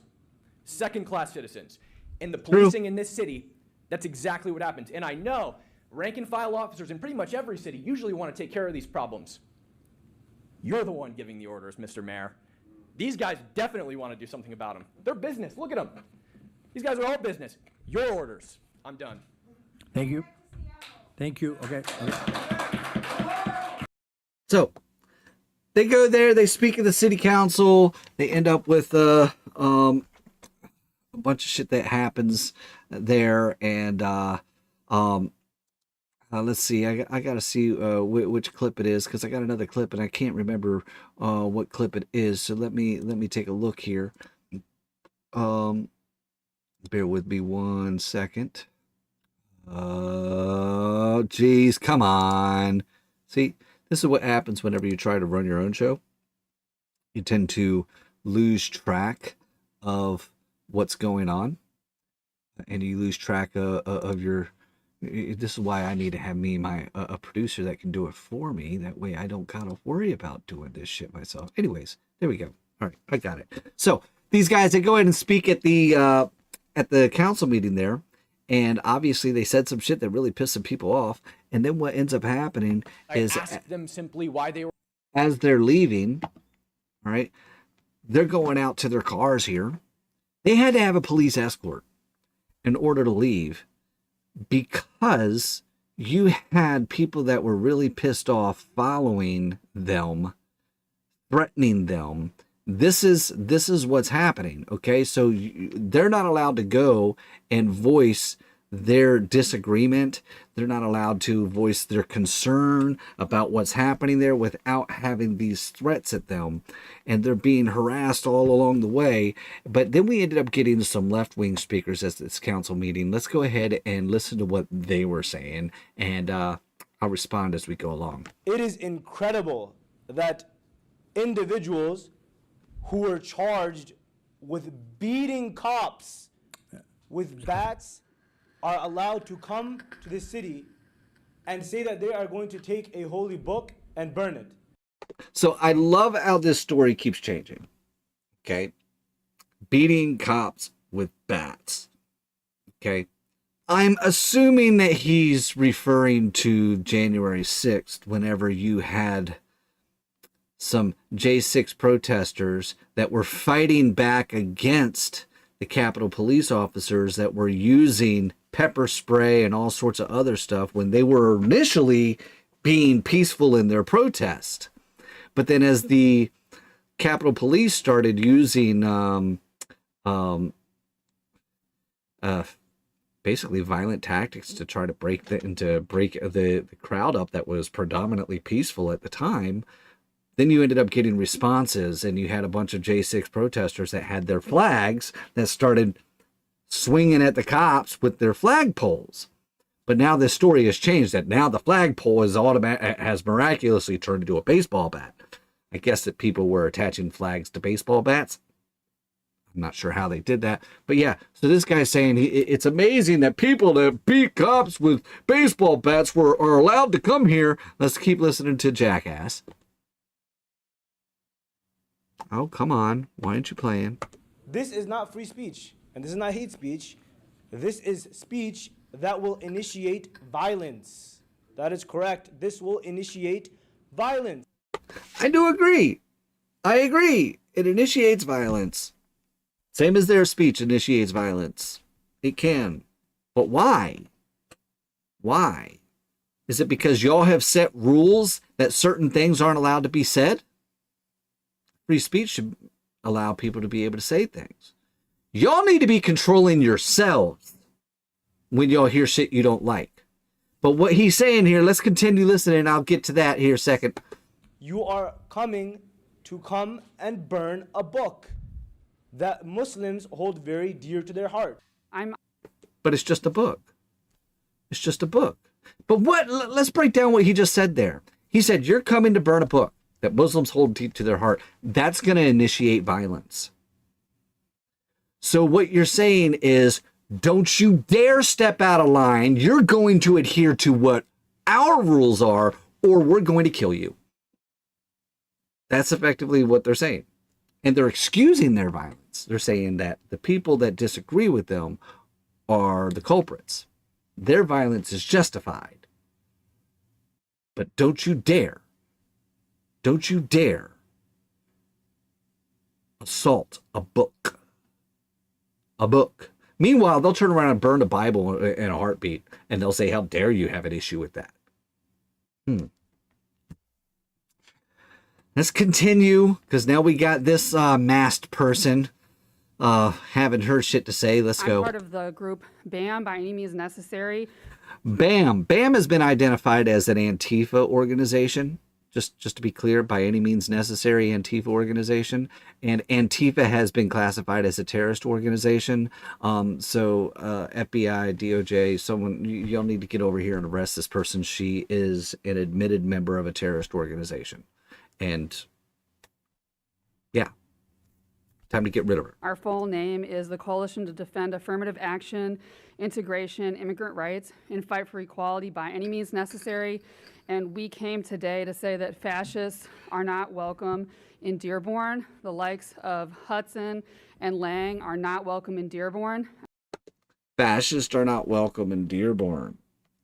So once again, I don't know much about this Lang guy, and I don't know much about them. But what I do know is that the left has a misconstrued definition as to what fascism is. Basically, to them, anything they disagree with is fascism. That's what I have come to learn. So anytime they say we don't allow fascists in our city, basically what I'm hearing them say is we don't allow people that disagree with us in our city. That's what I'm hearing. Continue. I think that was made extremely clear by the action today. People saw what was happening, and they came out and provided the welcome that such people deserve. And I think this really sets a model. So those people deserve to be attacked and violently assaulted because you disagree with them. To other cities who are facing these same kinds of attacks. So she says that the way they have responded to these two guys is the model. It's the example of how other cities should be reacting. I'm actually going to say I don't disagree with her. She is correct. This is setting an example and how you should respond. Except we need to flip it. We need to flip it. I'm going to say something a little inflammatory here. Yeah, might be a little controversial for me to say, but I think it's time for Americans to get medieval on the Muslim community. Now, what do I mean by that? When I say medieval, I'm not talking about go get your mace or go get your swords and start hacking these people brutally and let's get in our armor and just start violently. No. See, there was a medieval tactic that was used all the time in wars in medieval times, and that would be laying siege to cities. And that's where you surround the cities and you infiltrate the cities and you completely take over the cities to the point that the city surrenders. Okay? And that's what they have done. The Muslims have taken over Dearborn as well as other cities in America, and they have chased Americans out. and they have seized and captured these cities simply by laying siege to them. Well, it's time for us to lay siege back. I would love to see, I wish I could do it. Frankly, I can't afford to do it, nor am I really a good organizer in that type of thing. But hopefully someone can do it. I know someone can do it. Organize a group of Americans, and when I'm talking about a group, I'm talking about tens of thousands. Tens of thousands. Okay? Get some donations going into this thing. And gather these groups of tens of thousands of people to come in and surround Dearborn and take over that city and make the city so overwhelmingly American that these Muslims no longer feel comfortable there. That way they leave and they disperse. We need to break up these communities, not by violent force, but merely by our overwhelming presence. Take them over by our overwhelming presence so that way they, see right now, they feel emboldened because they are the majority in these cities. So now when you have like 2 white guys showing up in the city, they're surrounded by hundreds of Muslims. We need to flip that. We need to surround these hundreds of Muslims with thousands of non-Muslims. We don't need to attack them. We just need to make them feel that they are in the absolute minority, so that way they flee and they disperse and relinquish their control over these cities. They need to be converted back to being American cities instead of these Muslim cities, because it's just going to blow your mind how some of these things are looking. I got another video we're going to get into in a second, but we got another dumbass talking. By the end of the march that I was on, they went from being maybe, I don't know, around 50 people to like 3 guys with a banner because they had been scared away. And I think that is exactly the kind of action that is needed. And I think Dearborn really set the model for how to deal with these situations. And that's what we need to do to them. Like she said, you know, when they showed up, they had this force, but then by the time they were done, it was just 3 little guys that were scared and they left. And that's what we need to do. We need to overwhelm them so that way they get scared and leave. That's what we need to do. Sorry, I'm standing here today in solidarity with several members of our community that are here and who attended our march to condemn Anthony Hudson, Jake Lang, and their fascist supporters, and also to condemn this council's poor, abysmal attempts to protect them. The police outside, they did nothing to really disperse the crowd of fascists. All they did was protect them, and that is wrong. That is wrong, you say. Now, okay. It's wrong to protect American citizens. They should have just allowed you to violently assault them. But we saw a bunch of videos where that's exactly what they did. They allowed you to assault them, and then they did not pursue the perpetrators that were committing the acts of assault. That's what we saw happening there.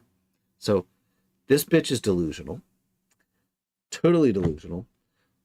But we've got some others here. Let's see. I've got so much. All right. This is what we're seeing across America right now. And frankly, it's disheartening. Muslims are literally taking over America, one city at a time. They've gotten to the point that they've taken over New York with Mamdani.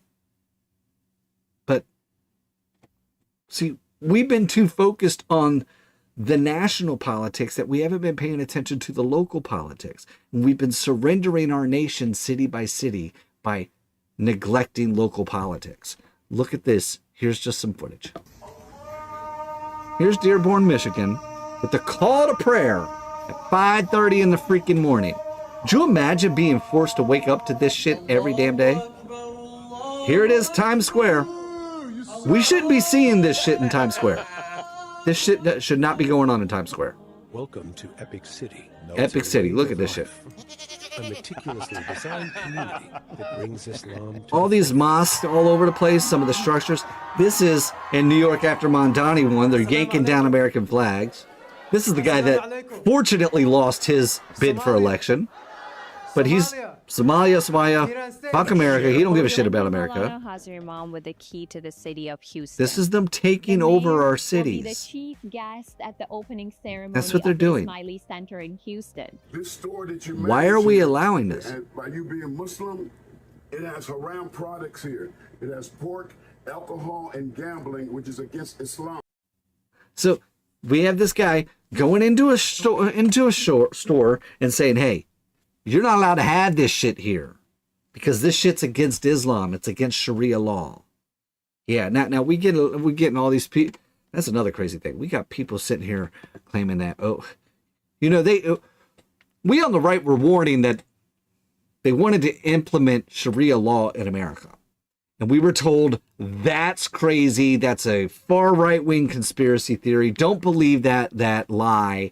But then we have all these people out here talking about how that's exactly what they want to do, or not that they want, but that Sharia law is actually superior to standard law.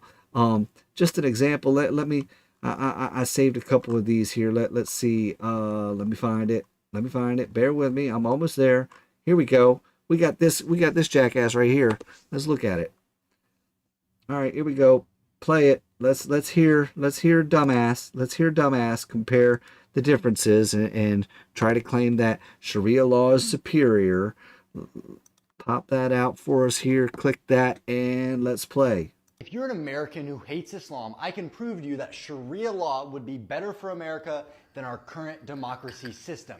Number one, there would be no interest-based banking system. This would mean no student debt, no credit cards, no housing collapses, which is literally destroying our economy right now. Number two, there's actual punishments for crime. Our current judicial system puts criminals in jail and then puts them back out on the streets and doesn't actually solve the problem. I don't disagree with that. That's exactly what they do. I don't disagree. Okay? We have a criminal justice system that is controlled by the left. We've got a shitload of liberal activist judges that are allowing criminals back out on the street instead of keeping them locked up. That's not the way it used to be. It's only that way now because we let the left take over. But now we have leftists that all they do is ever just go further left. That's all they do. The left just goes more left. They never come to the center. They always pretend like they do, but they always go further left. All right. So instead of coming back to the center from how far left they went further left and say, let's just do away with our judicial system altogether and just go Sharia law. Because what we've done isn't working. So how about we go back to what was working instead of going further left? How about that? Okay, let's continue. Sharia law has real punishments, crime would plummet. Number three, zakat would solve poverty. We have a major poverty issue in America. No, it wouldn't. And under Sharia law, the rich people like Mark Zuckerberg and Elon Musk would be required to take care of the poor people. Until when? Until they're broke. I mean, we've gone over this before. You could tax every rich person in America at 100%, and you might fund the government for 6 months. But now you've got the rich people living in poverty too. All right. It's not about redistributing wealth or forcing the rich, because what happens is whenever you disincentivize success, those who want to be successful will go somewhere where it is incentivized, or those who are successful will choose no longer to be successful because they don't want to be punished for being successful. Number four, we would have no gambling and no prostitution. These are two things that are destroying the nucleus of the American family. Absolutely, we agree. These are the principles of conservatism. You're going to Sharia law, though. How about we just go back to conservative values instead of adopting Sharia law?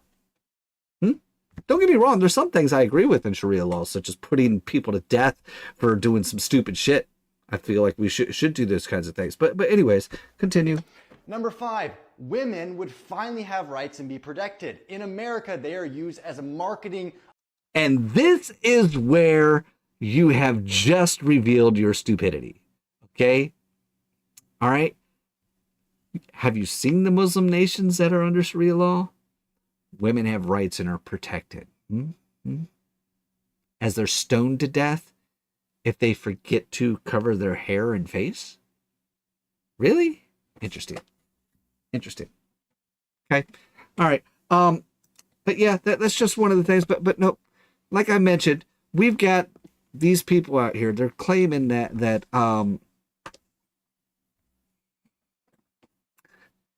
Sharia law is better, but at the same time, these Muslims have actually revealed their game.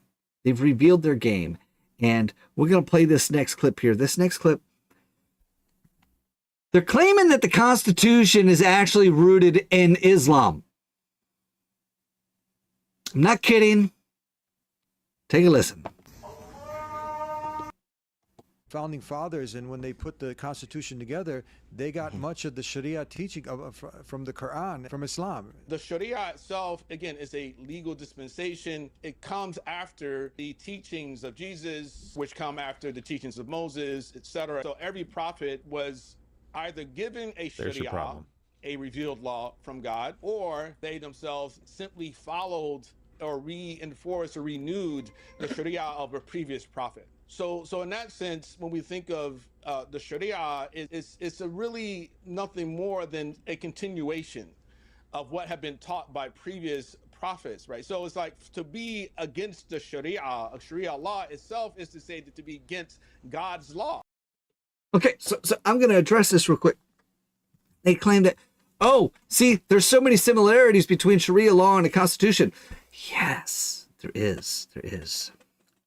I'm going to concede that. There absolutely is. I wonder why that is. Well, let's look at it. Okay, Islam is an Abrahamic religion, such as Judaism, such as Christianity. Okay, Abrahamic religions. Abrahamic religions, they date back to the God of Abraham. That's what it is. It's all about the God of Abraham. Okay, God of Abraham, God. Okay. They all share the same root story of Moses in the Ten Commandments. Our Constitution is based off of Protestant Christian values, not Catholic Christian values, not Muslim, no.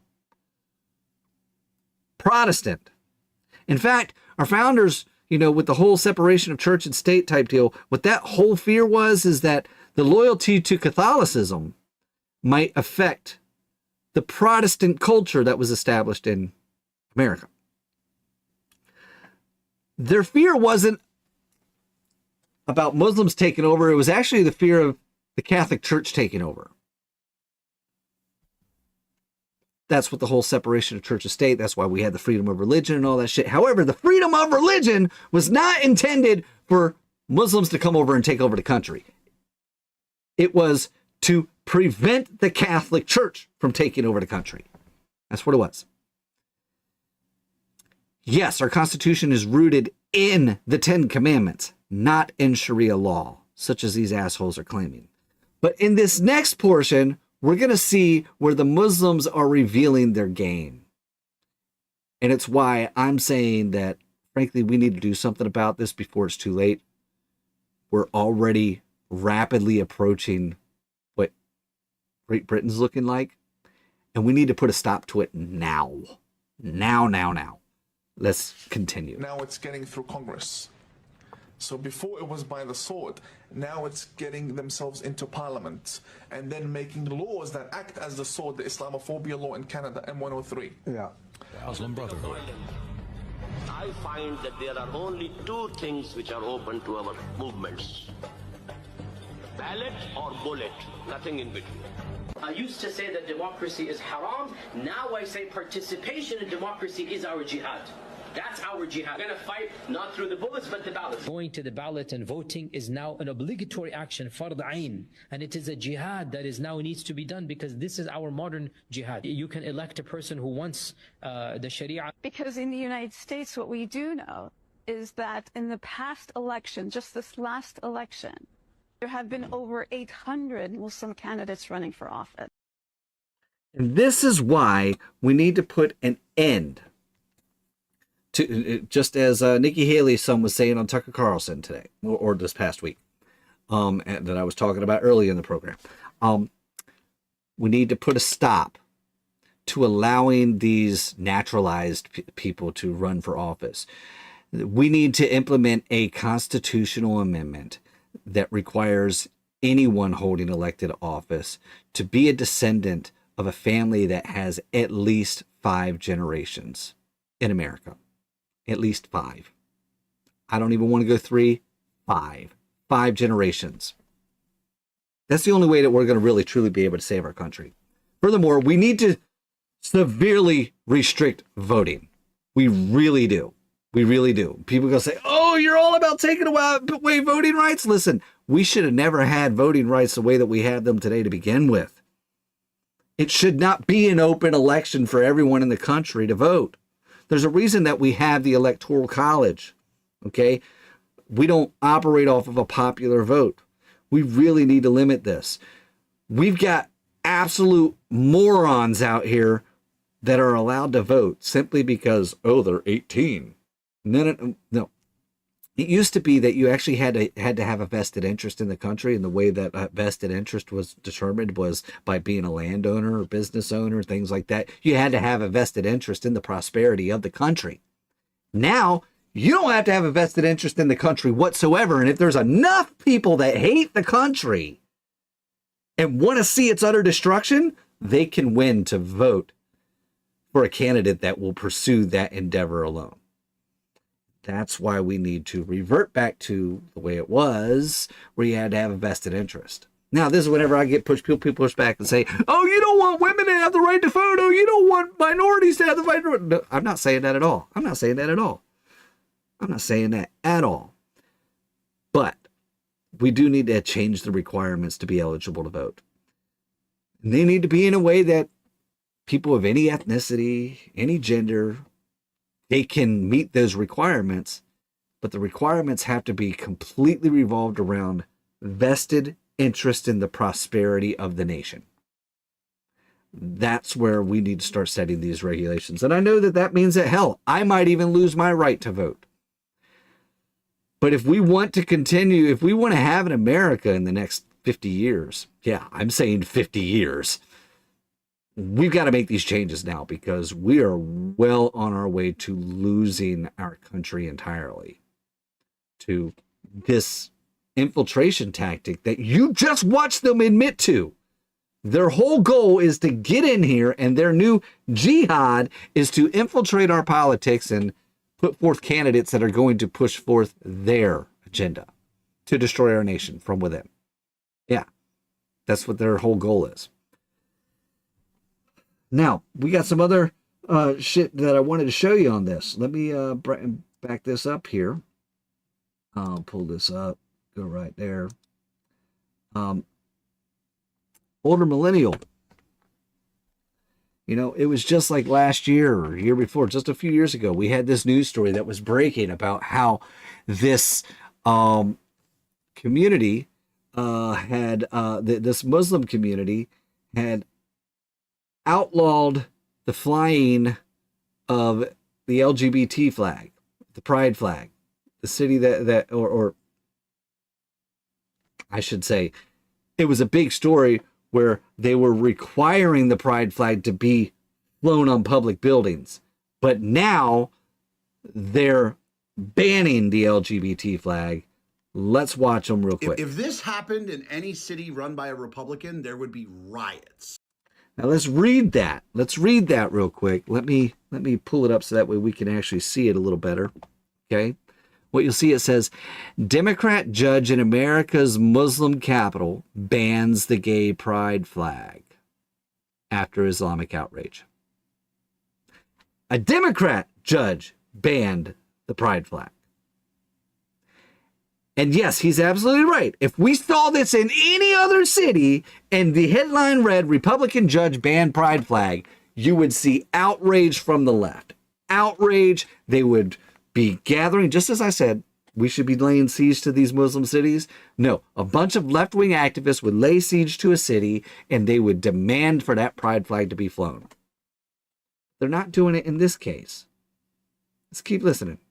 Let's start it over. If this happened in any city run by a Republican, there would be riots. Democrat judge in America's Muslim capital bans gay pride flags after Islamic outrage. So here's the basics of what happened. So you have a city council in Hamtramck, Michigan. So this town has a significant Muslim immigrant population. And they decided in 2023 that they were going to ban the pride flag because, as they said, it clashed with the religious beliefs of local residents. Basically, the Muslims were like, we don't support that shit. And the city council, which is majority Muslim, said, yeah, we don't agree with that.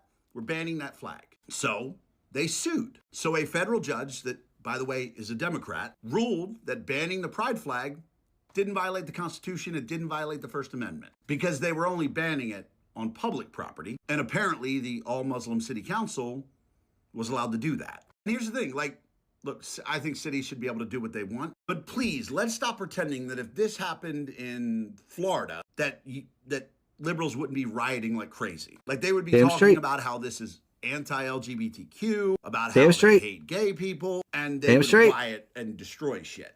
But absolutely, because this is coming from the Islamic community, yeah, the LGBTQ community is amazingly silent. I wonder why. Oh, we know why. We know why, because one, you know, we have that victim hierarchy. We have that victim hierarchy, and Muslims are actually above that. But also at the same time, they're unified in their desire to destroy America and destroy Western culture, ultimately.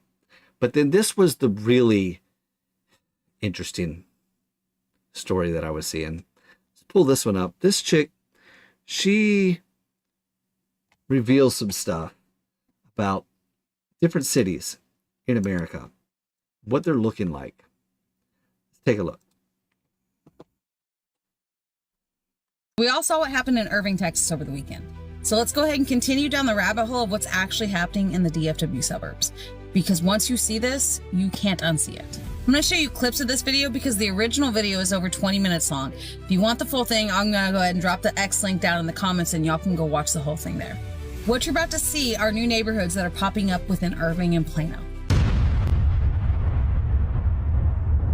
Look at Everybody is Muslim here. Names have been chosen on Muslim scientists of the golden era of Islam. So this is the masjid. MashaAllah, they have the Salam Masjid here. Private park. MashaAllah written on all of them. Allah Muhammad. Oh my God, this one is a real beauty. This is Muslims, right? Medina Villas, I knew it. They're Muslim. The masjid is right next door. We just walk to the masjid. MashaAllah. That's how easy it is here. Subhanallah, in America, in the United States. Welcome to Irving, Texas. And we are entering a very interesting community. A community made up of Muslims, a community where the street names are all Muslims. This is the Valencia State's Mahmoud Egal Drive. These are not just immigrant communities. These are entire subdivisions themed around one ideology, one culture, and one worldview. These folks are not trying to assimilate into America's suburbia. They're trying to build their own separate version of it. And if you understood the actual doctrine behind political Islam, you would understand that the strategy has always been the same. Change the inside first, and then everything else follows. And yes, I know Governor Abbott officially designated the Muslim Brotherhood and CARE as terrorist organizations in Texas, and that is a huge step, but it doesn't automatically stop these neighborhoods from popping up. And it definitely doesn't stop these people living in these areas from running and winning a lot of these local elections. Things like school boards, zoning commissions, city councils. These are the positions that decide what gets built, what gets banned, and what your kids are being taught. And while conservatives are having a whole fight amongst themselves over about who's MAGA and who's America first, let's be honest, these people are neither. If they were truly America first, why would they be turning entire suburbs into miniature recreations of the countries they love?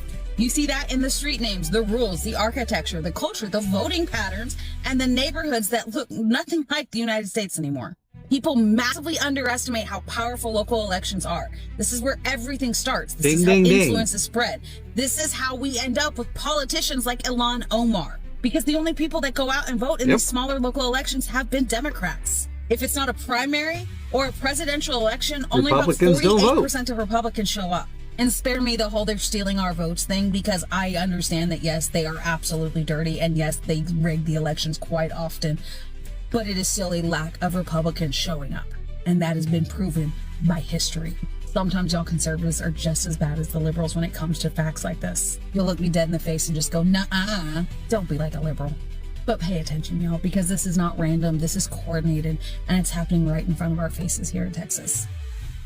This was fun. Have a day. That's right. That's what they're doing. That's exactly what they're doing.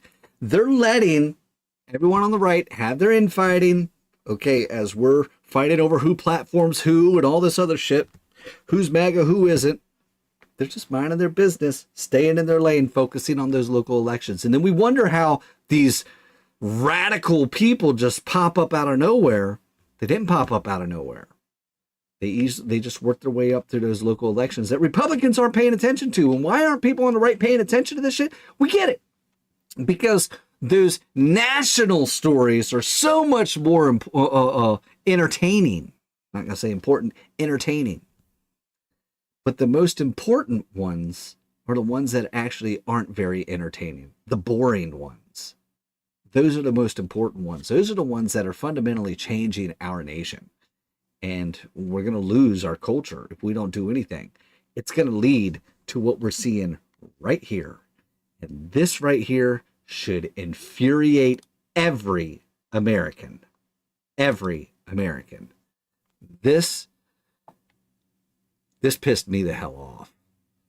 Let's go ahead and pop that up here. I don't know what they are doing. وريهم. خير إن شاء الله. خليها تكميل ثم أروح إن شاء الله. I will go إن شاء الله recite some Quran. They're going there and they're harassing Christians for attending a Christmas tree lighting. They're mocking them. They're disrupting the event. That's what they're doing. أعوذ بالله من الشيطان الرجيم. بسم الله الرحمن الرحيم. Why are we... We shouldn't be standing for this shit.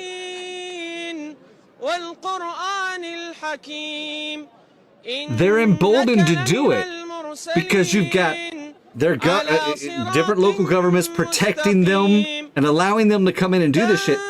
That's why we need to be laying siege to these areas and putting a stop to these assholes. Get them the fuck out.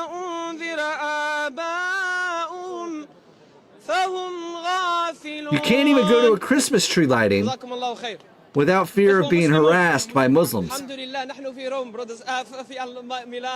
having it mocked and taken over. It's only a matter of time before they start acting like they do in Muslim nations, where if you even try to put up a Christmas tree, you'll be murdered. That's what we see happening in those Middle Eastern nations. Yeah. It's only a matter of time before they get there. See, it starts with the mocking, it starts with the harassment, and then it rapidly proceeds to the outright murder and beheading of Christians, such as we see in third world nations. We're going to see that if we don't put a stop to this shit now. We just had an attack at a Christmas tree lighting last night. I don't know all the details of it. Something about a bunch of teenagers, like 300 teenagers, that just started rioting. You ended up having 5 people shot. Okay? Like I said, I don't know much about it. I saw it in browsing, and skimming as I was trying to put together the show for today. I didn't want to add another story to it. However, I wouldn't be surprised if I were to find out that Muslims were involved in it. Just saying. Now, at that point in time, someone's probably going to comment and say, oh, there were no Muslims involved, because like I said, I don't know. I haven't looked into it. I'm saying I wouldn't be surprised if I were to find out that. That's not saying that they are involved. But it's based off of me seeing videos like this that leads me to believe that, or leads me to say I wouldn't be surprised if I were to find that out. We need to do something about this, and we need to do something rapidly, because what we've been doing ain't working and we're losing. So we got to put a stop to that immediately. But okay, finally got through all of that, and I still got a hell of a lot more stories to get into. We got this story here. Okay. Trump. It starts out with this shit. We had a bunch of Democrats that put out this video. Let's go ahead and play this video so that way we can see what it says here real quick. I'm Senator Alyssa Slotkin. Senator Mark Kelly. Representative Chris Deluzio. Congresswoman Maggie Goodlander. Representative Chrissy Houlihan. Congressman Jason Crow. I was a captain in the United States Navy. Former CIA officer. Former Navy. Former paratrooper and Army Ranger. Former intelligence officer. Former Air Force. We want to speak directly to members of the military and the intelligence community who take risks each day to keep Americans safe. We know you are under enormous stress and pressure right now. Americans trust their military. But that trust is at risk. This administration is pitting our uniformed military And intelligence community professionals against American citizens. Like us, you all swore an oath. To protect and defend this Constitution. Right now, the threats to our Constitution aren't just coming from abroad, But from right here at home. Our laws are clear. You can refuse illegal orders. You can refuse illegal orders. you must refuse illegal orders. No one has to carry out orders that violate the law or our Constitution. We know this is hard and that it's a difficult time to be a public servant. But whether you're serving in the CIA, the Army, or Navy, the Air Force, your vigilance is critical. And know that we have your back. Because now, more than ever, the American people need you. We need you to stand up for our laws, our Constitution, and who we are as Americans. Don't give up. Don't give up. Don't give up. Don't give up the ship. So, okay, I want to be very clear about what is being said in this video. You're seeing right now they're trying to spin it and run cover and pretend like, oh, they didn't say what they were saying. Okay, they spend the first half of that video suggesting that Trump has been issuing illegal orders. Okay, and we've been seeing for months now, since Trump's inauguration, the left claiming that everything Trump orders is illegal, unconstitutional. Yes. But then, like I said, they spend the first half of this video reminding everybody that that's what they are suggesting and implying. And then they turn around and say, we just want to remind everybody in our armed forces that it is your duty to refuse illegal orders. After they just sat there and claimed that all of the orders that Trump has been issuing are illegal, then they say, it is your duty to refuse illegal orders. And then they want to say, we didn't tell them to defy Trump's orders. No, we didn't say that at all. No. We just reminded them that they should not be following illegal orders. After you just suggested that all of Trump's orders were illegal. We're not fucking morons, asshole. But sure enough, they want to pretend like we are. Why? Why do they want to pretend like we are? The reason they want to pretend like we are is because Trump ended up posting this. This is great. This is great. He posted over on True Social after one he shared or he reposted someone's post saying sedition, hang them all. And then he posted this. This is really bad and dangerous to our country. Their words cannot be allowed to stand. Seditious behavior from traitors. Lock them up, President DJT. And then he also posted seditious behavior punishable by death. Okay. At which point in time, this is whenever all those Democrats, they start posting all these videos. Okay, first you have the left-wing freak out. Oh my God, Donald Trump just called for the death of Democrat lawmakers. No, he didn't. No, he didn't. He didn't say, hey, all these Democrat lawmakers, we need to hang them. Nope, he didn't say that. That's a lie. That's a lie. Macy Hirono lying. We got this one here. Will FBI investigate President Trump for calling for the death of sitting Democratic lawmakers? He didn't call for the death of sitting Democratic lawmakers. He didn't. Show me the post where he says, hey, Democrat lawmakers need to be hung. Show me the post. He can't, because he didn't. We got this one.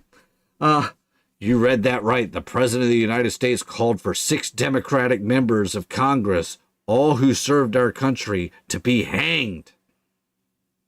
These calls for political violence are unacceptable, yet President Bone Spurs continues to stoop to unimaginable lows. And see, that's the twist. They're claiming that he called for the death of Democrat lawmakers when he didn't. And they're claiming that he is calling for political violence. Once again, he didn't. Now, if Donald Trump if he had posted all these Democrat lawmakers need to be hung, yes, that would be calling for the death of Democrat lawmakers. He didn't do that. If he were to put out there and say that, all these Democrat lawmakers need to be hung, yes, that would be political violence. Violence against his political opposition. No. What he is suggesting is that people who commit sedition need to be punished by death. That could be anybody on any side. So just as these fuckers want to sit here and say, oh, all we did was just say that you shouldn't, that you need to refuse unlawful orders.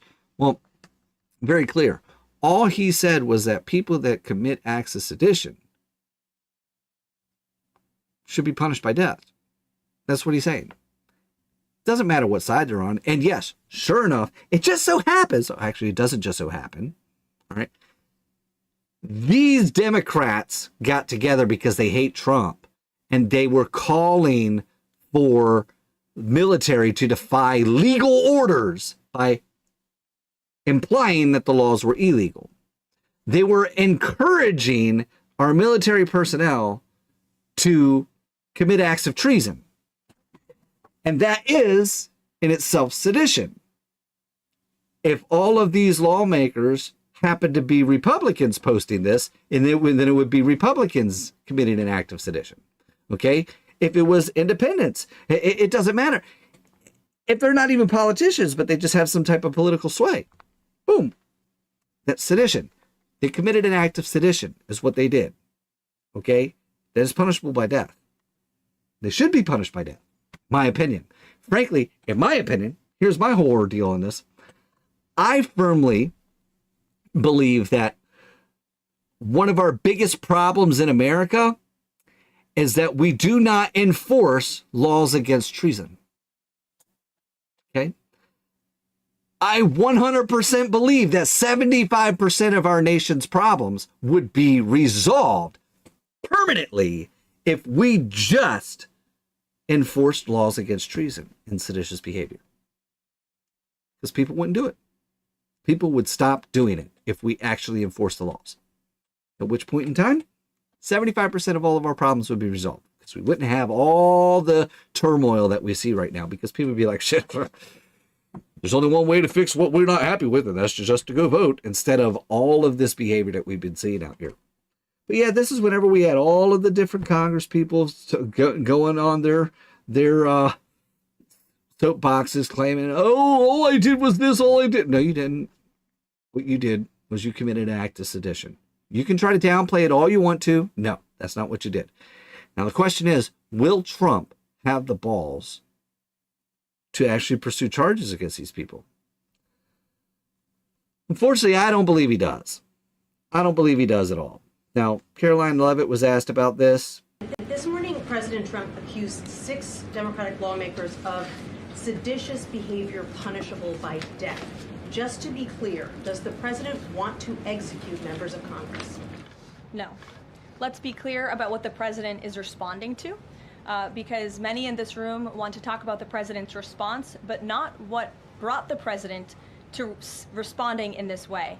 You have sitting members of the United States Congress who conspired together to orchestrate a video message to members of the United States military, to active duty service members, to members of the national security apparatus, encouraging them to defy the president's lawful orders. The sanctity of our military rests on the chain of command. And if that chain of command is broken, it can lead to people getting killed. It can lead to chaos. And that's what these members of Congress who swore an oath to abide by the Constitution are essentially encouraging. We have 1.3 active duty service members in this country. And if they hear this radical message from sitting members of Congress, that could inspire chaos, and it could incite violence, and it certainly could disrupt the chain of command. These 3 members of Congress, I will also add, knew exactly what they were doing. You look at Alyssa Slotkin. She's a former member of the CIA. Mark Kelly was a captain in the U.S. Navy. Maggie Goodlander was a naval officer, and notably, she is also the wife of Joe Biden's national security former advisor, Jake Sullivan. And so these members knew what they were doing. They were leading into their credentials as former members of our military, as veterans, as former members of the national security apparatus to signal to people serving under this commander-in-chief, Donald Trump, that you can defy him and you can betray your oath of office. That is a very, very dangerous message. Very dangerous. And it perhaps is punishable by law. I'm not a lawyer. I'll leave that to the Department of Justice and the Department of War to decide. So we got that there, but then she goes on to say something else here. And that's where we get a little bit of pushback. I want to go ahead and play this, about 49 seconds long. Let's see. Back it up. Here we go. They were literally saying to 1.3 million active duty service members not to defy the chain of command, not to follow lawful orders. Every single illegal order, which but they're suggesting, Nancy, that the president has given illegal orders, which he has not.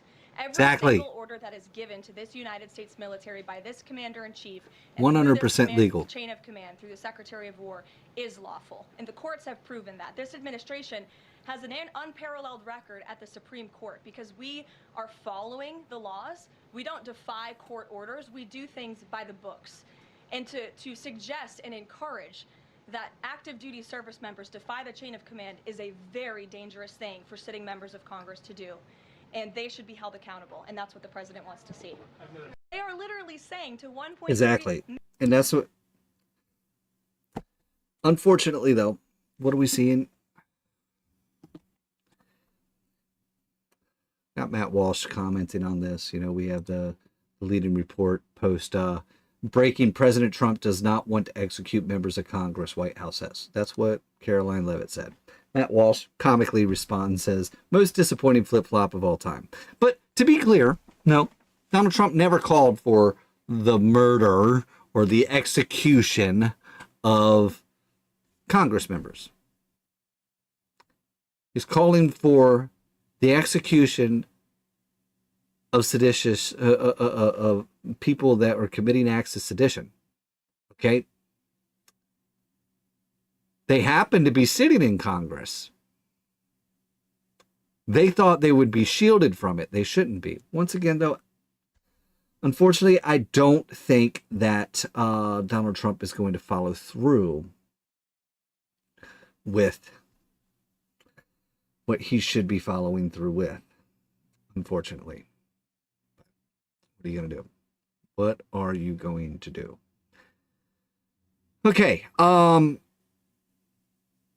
Another thing that they're pushing out there a lot is that they're claiming that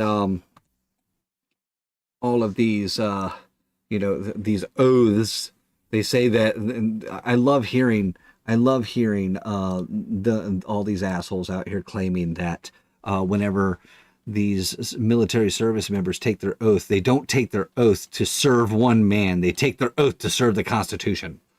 At which point in time, I've pointed it out before, but I'm going to go ahead and point it out again. Let me go ahead and pull it up here so that way we can all see it together. Let me go ahead and pull this up. Here we go. Okay, it says right here, the oath of the enlistment.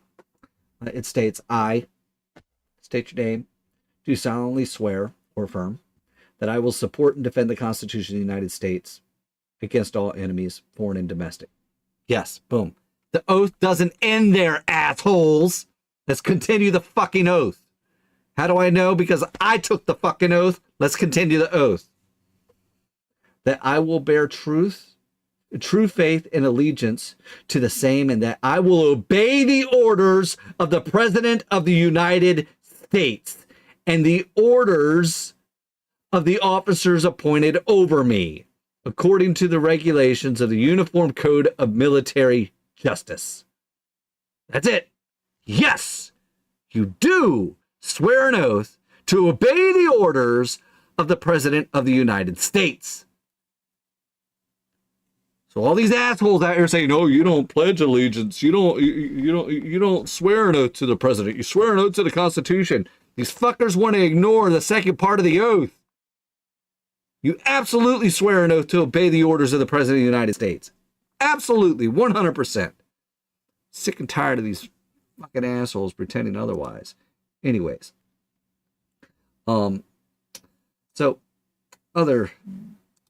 let's see what else I had here. I had more in here. Or is that wrapping up the story? That's wrapping up that story there. Okay. No, right here. Then you have this guy here.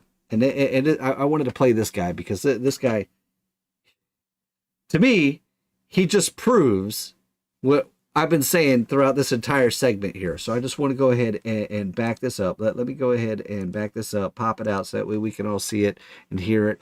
Let's go, click it. There it is. Go ahead, dumbass. The President of the United States just called for the death penalty for members of Congress. Let that sink in. Trump That committed sedition. Seditious behavior, punishable by death.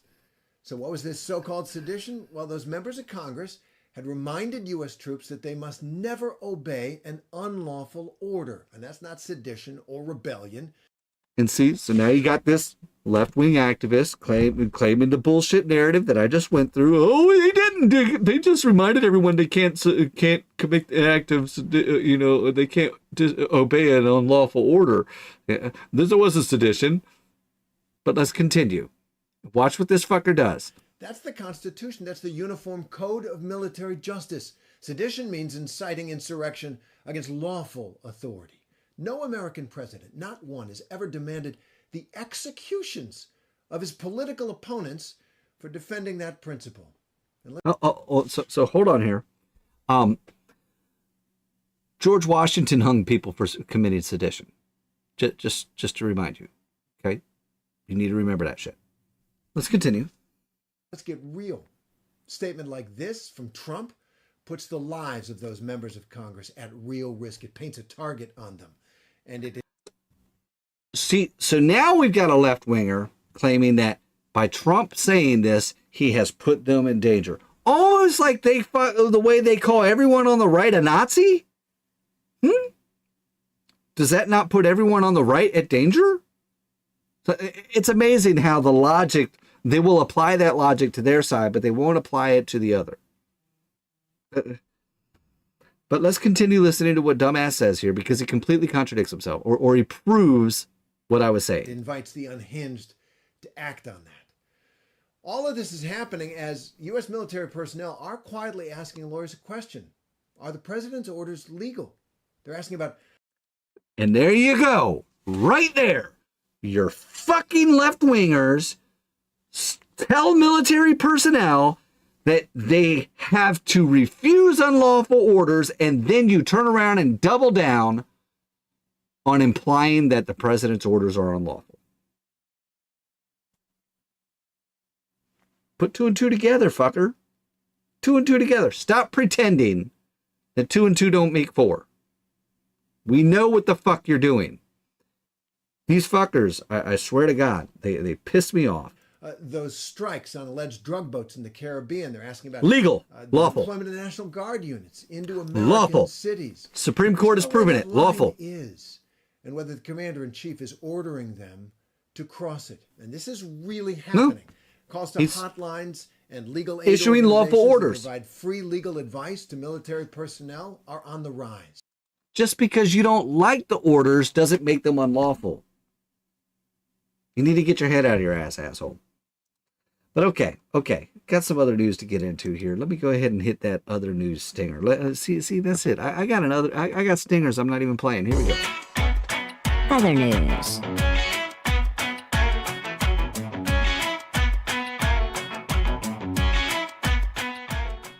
All right, so we had the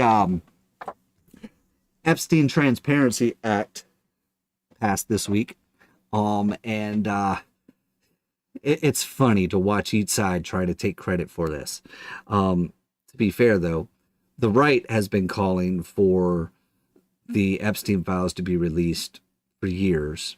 The left remained completely 100% silent throughout Biden's administration. But then as soon as Trump gets in office, they ramp up all that talk about wanting to get it out of there. Now, that's not saying I don't question Trump's actions before and the botched release of files and all that shit. It really called a lot of suspicion in there. But watching the two sides try to claim credit, it's interesting because both sides have both played a part in preventing this and delaying the release.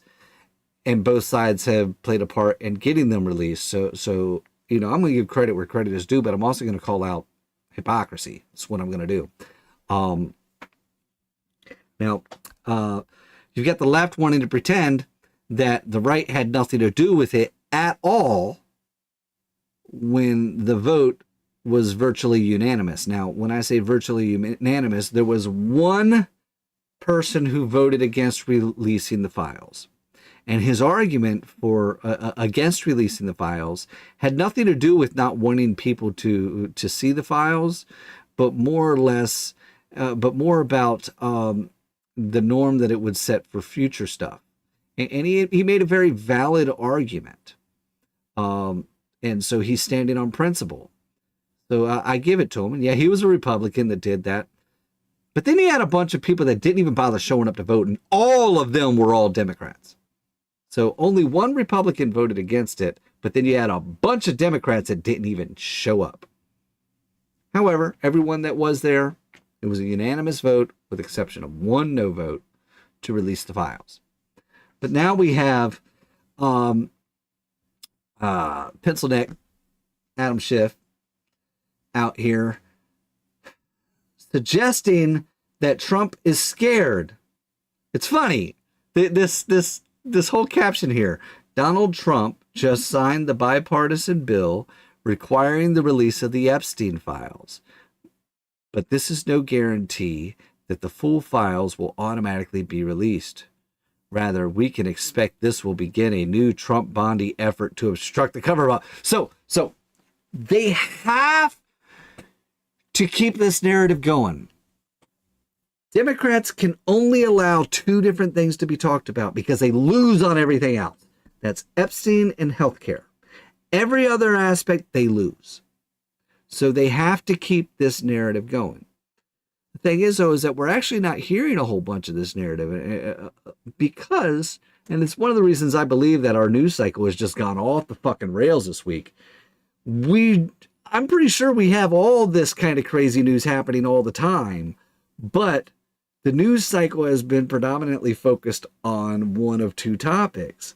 But now they don't want to focus too much attention on one of those topics because one of those topics is actually backfiring on them. All right, we're finding out that Democrats are actually sitting there. They were text messaging with Jeffrey Epstein during hearings that they were trying to get Trump with.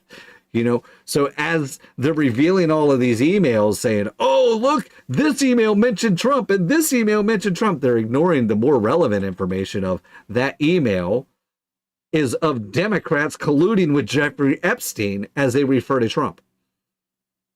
So Democrats literally colluded with Trump. With Epstein. And Democrats want to pretend like, all right, look, here's the way I look at it. If any wrongdoing is exposed, I don't give a shit who the fuck it is. They need to suffer some consequences. Period. Severe consequences. But we'll see how that plays out. But okay, here's Adam Schiff suggesting that shit's still going to remain hidden, and it may. I believe it. I'm going to say right now, it very well may. There very well may not be anything else that we're ever going to see, because everything that we're ever going to be allowed to see is already seen. And other shit's just disappeared already. Possibly. Let's see. Let's hear Pencil Neck out. We just got word, I think it was posted on social media, the president has signed that law. He didn't do it in front of the cameras. He likes to do everything in front of the cameras, not this. We were just discussing the various ways and stratagems that might be employed to essentially subvert and sabotage the intent of the legislation. How confident are you that we're going to actually see what has been ordered by the law and promised? I'm not at all confident. I think if past this prelude, what we can expect is more stonewalling, more cover-up, more inartful ways of explaining why they're covering up. I think when this chapter of history is written, it will be a test case in how not to handle a crisis. This has already been dragged out for almost a year. I think by drip, drip, drip of new documents they put out and more that they withhold, it will continue to only feed the appetite of the public to know the full truth. And the interesting irony here is that by announcing investigations into Democrats in the Epstein files And saying the president is not under investigation, well, presumably that means that any documents that mention the president can be released because he's not part of an investigation. It's only Democrats that were named by Epstein that would be withheld. So that's a strange irony they'll have to try to grapple with. Point. But I think we can fully expect that they will stonewall and they will, I think, incur the wrath of their base when they do. And the final point on this is to bring it back to what really should matter here, and that is the victims deserve this accountability. I think it is what drove such a strong bipartisan vote. They deserve to know the truth. They deserve to have these files released, whoever they implicate, and hopefully that day will come.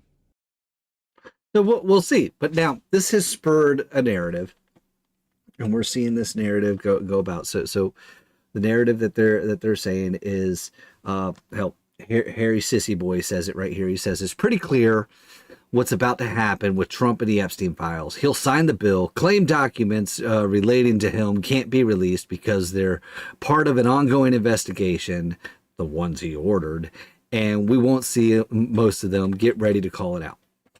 So now they're suggesting that now that the legislation has been passed, now that Trump signed it, if you don't see anything implicating Trump, it's because that's being suppressed. They can't let the fucking narrative go. That's what it is. They can't let the narrative go. They're going to continue doubling down, saying that they're going to suggest that if you don't see evidence that Trump did it, then that's evidence that he did it. It's that whole, they claim absence of evidence is evidence of absence bullshit. The problem is that you can't disprove that. That's the fucked up thing, and they know that you can't disprove that. But it doesn't mean that it's true. But then you have Mark Epstein, Jeffrey Epstein's brother. He's going on Chris Cuomo's program, and he's suggesting that the files have all been scrubbed of Trump. And that's why it's being released.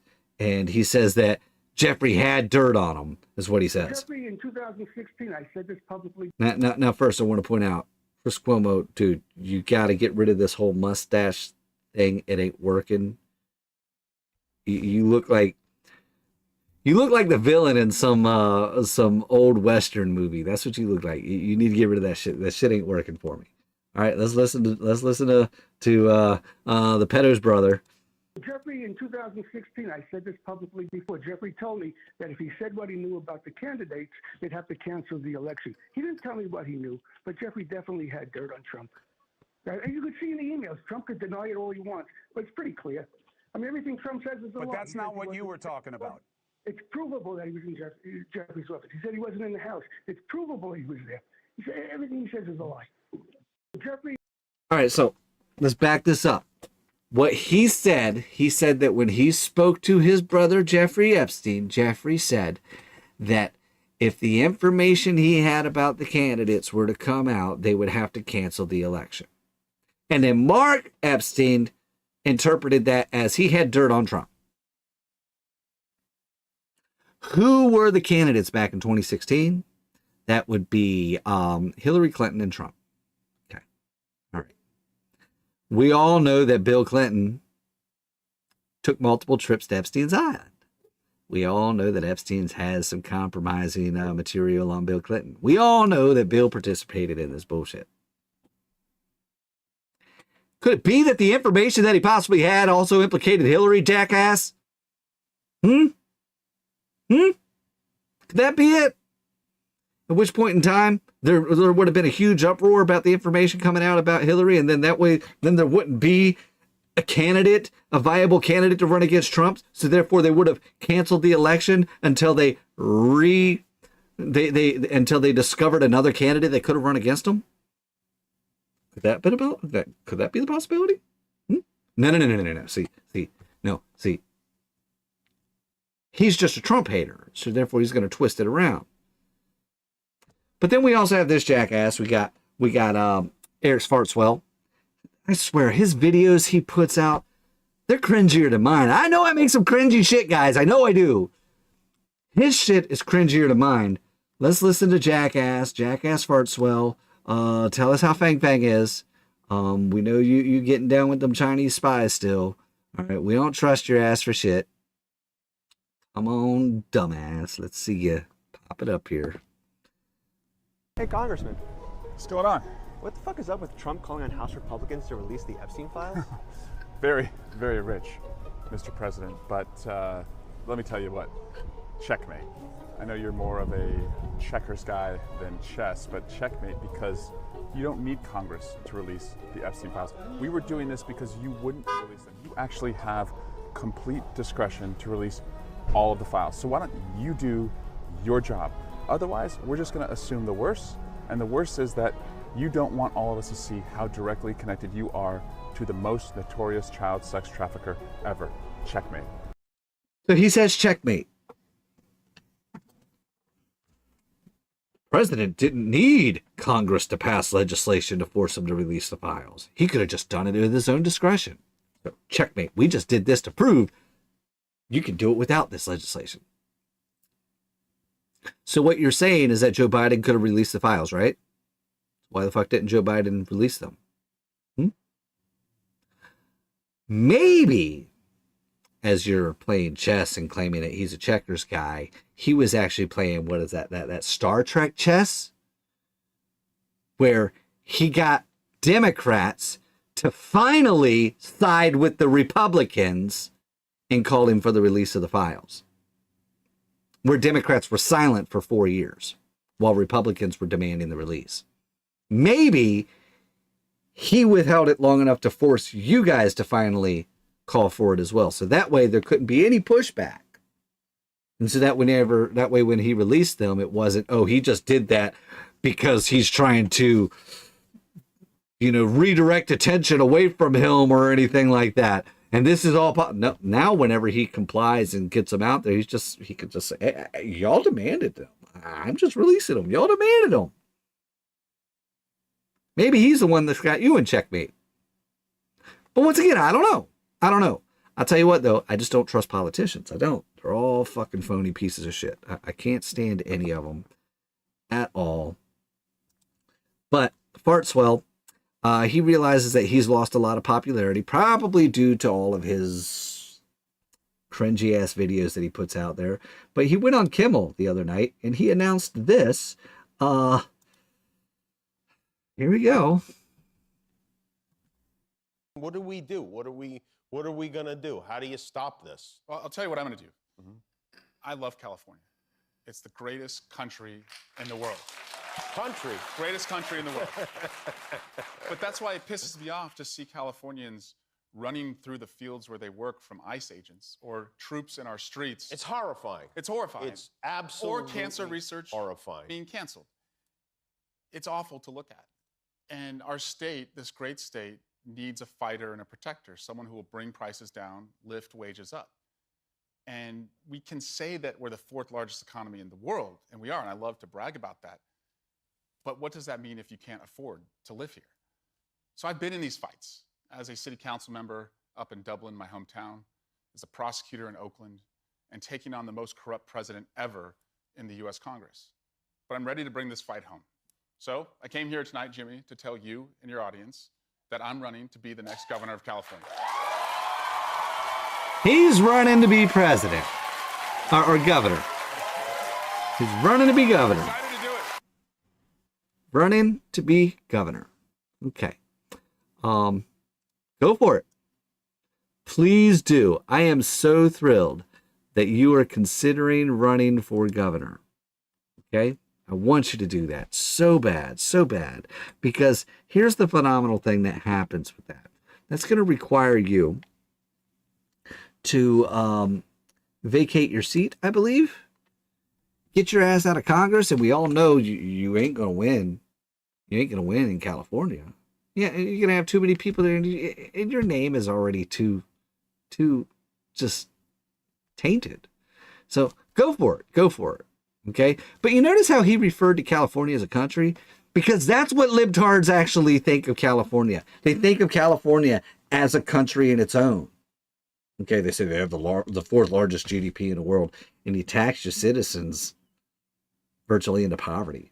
You really do. That's why everyone's fleeing the fucking place, right? But hey, you think you're such a great nation? Please, go ahead and secede.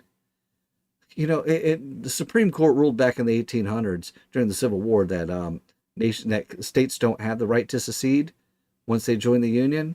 But I think that we're willing to go ahead and overlook that and let you guys secede. However, upon doing so, you no longer get any access to federal funding for any of your welfare people out there. Also, you don't get any military protection. You don't get any of that shit. We cut you off completely, and you can go ahead and take your fourth largest GDP and see how well you do whenever everyone leaves because you ain't giving them shit no more. Go for it. But more gloriously is hopefully you'll be out of Congress.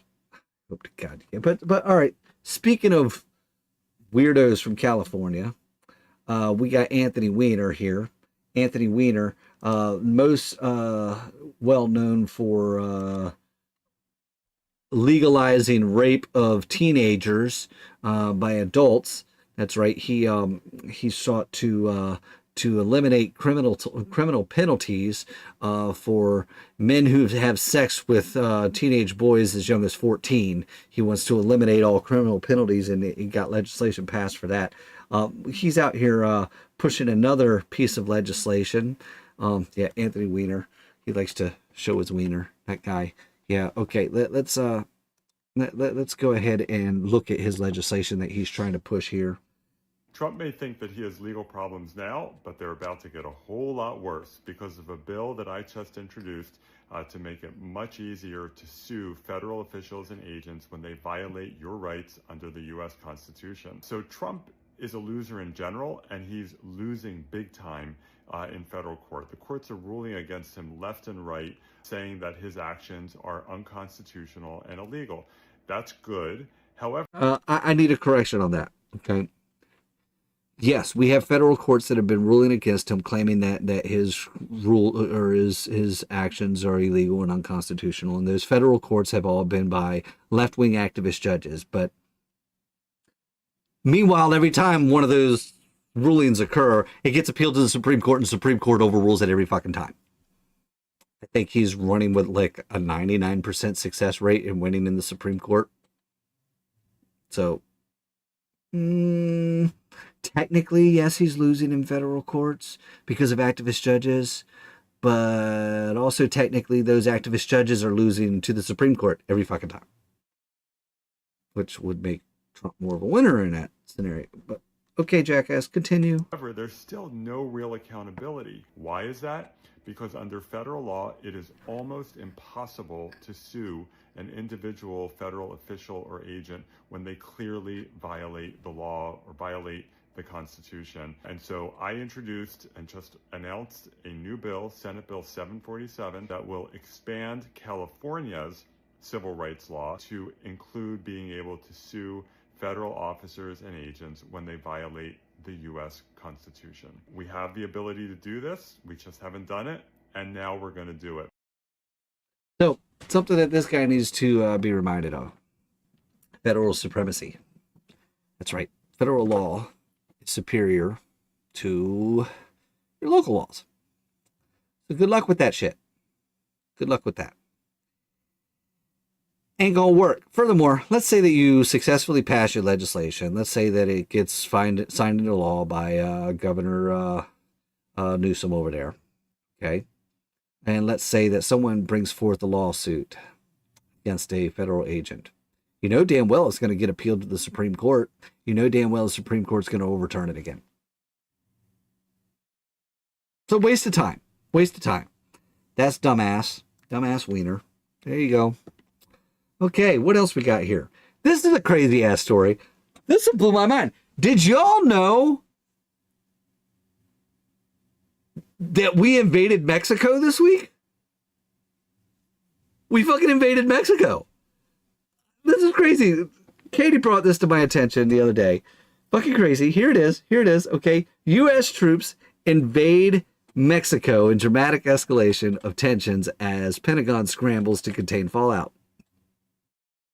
American troops have pulled up on a Mexican beach in a dramatic escalation of tensions after Donald Trump threatened to bomb the country. All right. Here it is from Daily Mail. U.S. troops invade Mexico. This is crazy. All right.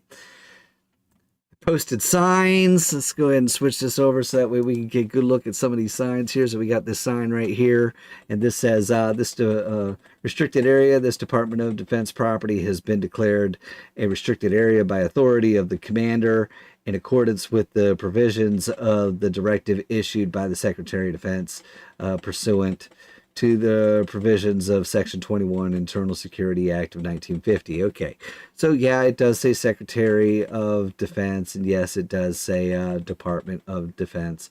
Should say Department of War, and it should say the War Sec.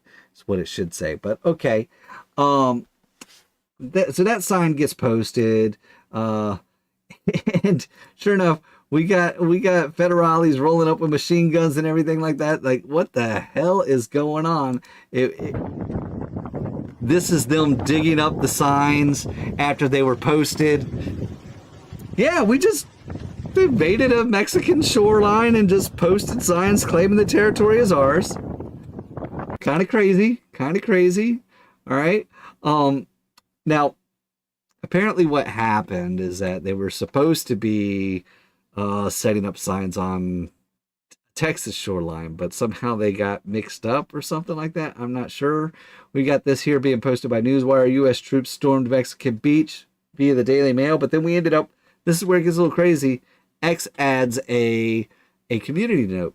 It says the men had landed in Mexico by mistake and intended to plant the signs in South Texas. The situation was resolved without violence, and the Mexican Navy removed the signs. Okay, but still, we invaded Mexico. Kind of crazy. All right. Then we have we also have X changing it out over here. It says U.S. contractors briefly plant defense signs on Mexican beach near SpaceX Starbase. All right. I mean, come on. We invaded Mexico. We may not have intended to do so, but we fucking did. That's what we did. And then this is where it gets really intriguing to me. You know, they claim that this is an accident and all that shit. And this is all back on November 20th when this shit happened. But let's back up to November 3rd. All right. On November 3rd, this account by Veto Vets posted this. It said, breaking, the Trump administration is preparing plans for an invasion of Mexico with American boots on the ground without any authorization from Congress. This news comes after recent reports that plans a strike on Venezuela are being prepared. NBC News, here's a headline, Trump administration is planning a new mission in Mexico against cartels, current and former U.S. officials say. The new operation would include U.S. troops on the ground in Mexico striking drug labs and cartel leaders, according to the current and former U.S. officials, through a deployment, though a deployment is not imminent. Washington, the Trump administration has begun detailed planning for a new mission to send American troops and intelligence officers into Mexico.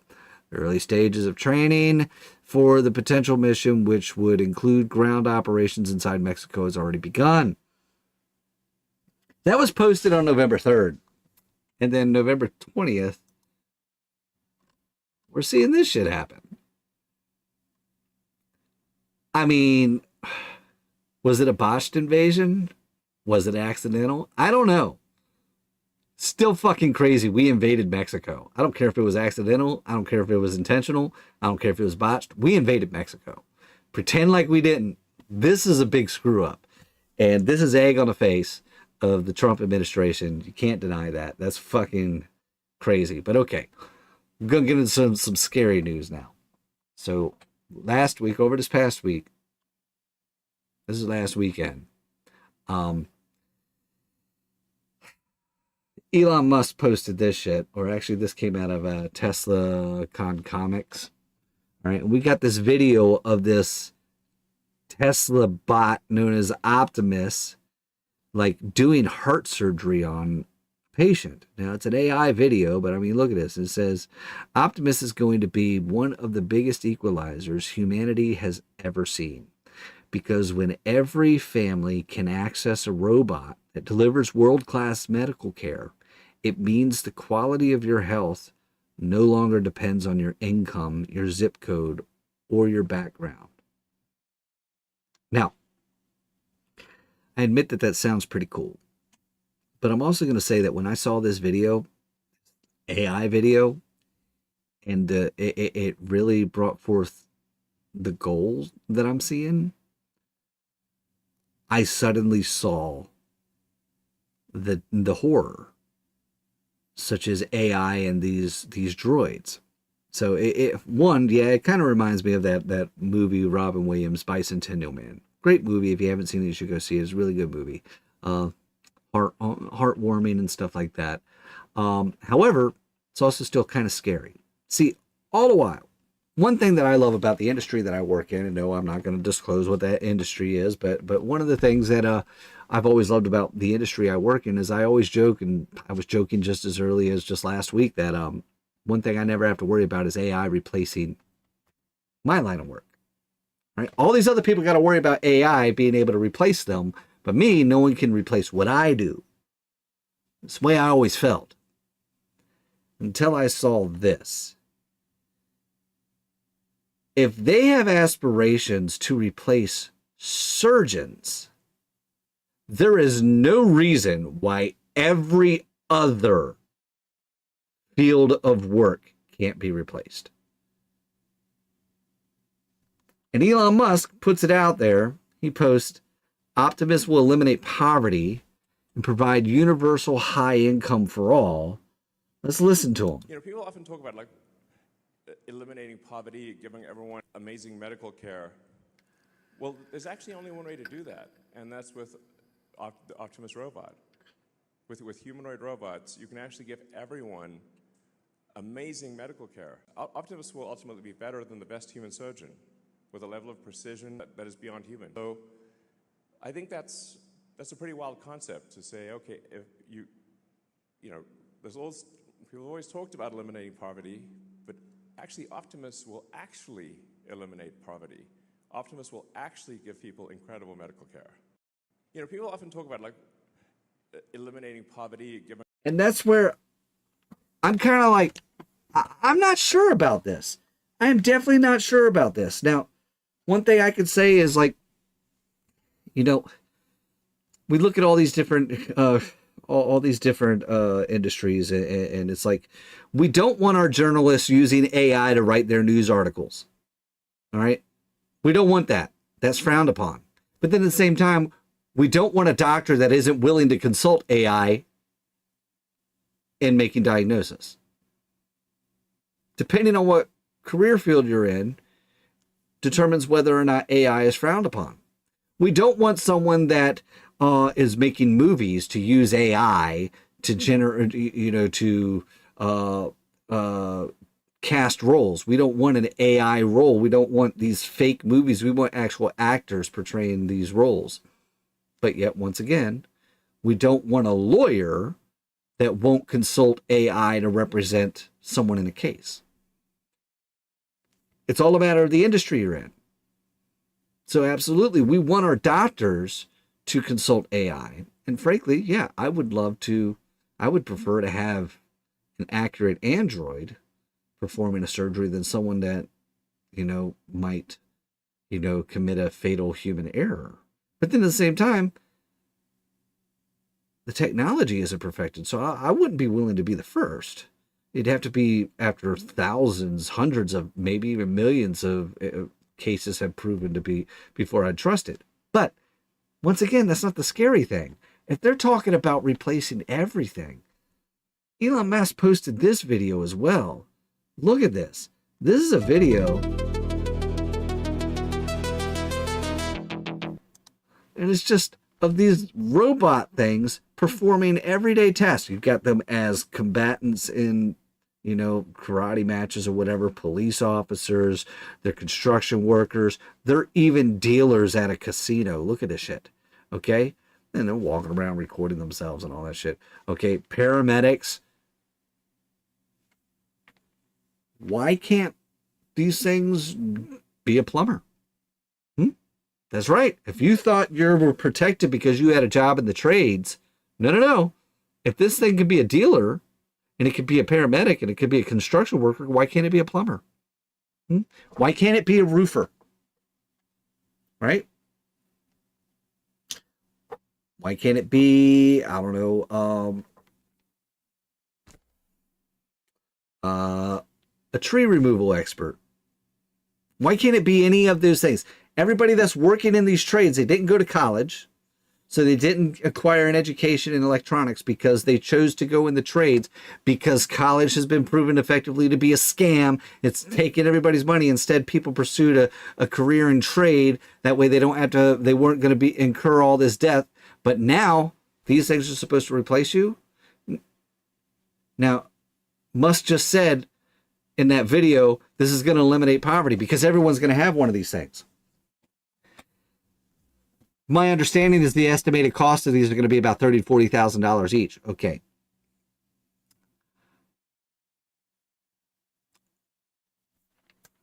Let's say a company is employing a bunch of workers and they're paying them about $40,000, $50,000 a year, okay, to do their jobs. What's to stop them from just buying a bunch of these robots for like $30,000 and replacing those employees that they're paying $50,000 a year, okay? And instead of paying $50,000 a year for that employee for 3 years, this is going to be $150,000 is going to cost that company. Instead, they just pay $30,000 one time and they have this employee forever. So now that person that was making $50,000 a year, who learned that trade and didn't learn anything else, now they're jobless. They have no money.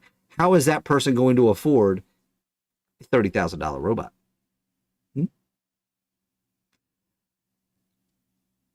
Sadly, I'm going to say yes, I believe Elon Musk is absolutely right. It is going to eliminate poverty. It will eliminate poverty. The ugly truth is how it's going to eliminate poverty. The way it's going to eliminate poverty is that all those who are impoverished by these robots are going to starve to death. They will be dead. And then the only people left surviving will be the people, the rich, who can afford the robots. That's it. And then they just invest in what the robots are producing.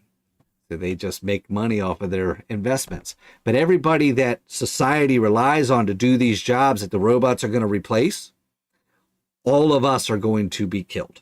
We are all going to starve to death. We're going to be plunged into poverty, and we are going to starve. We will not buy these robots. Right now, you might think, oh, hell, I can't wait to get one of these. I can afford one of these.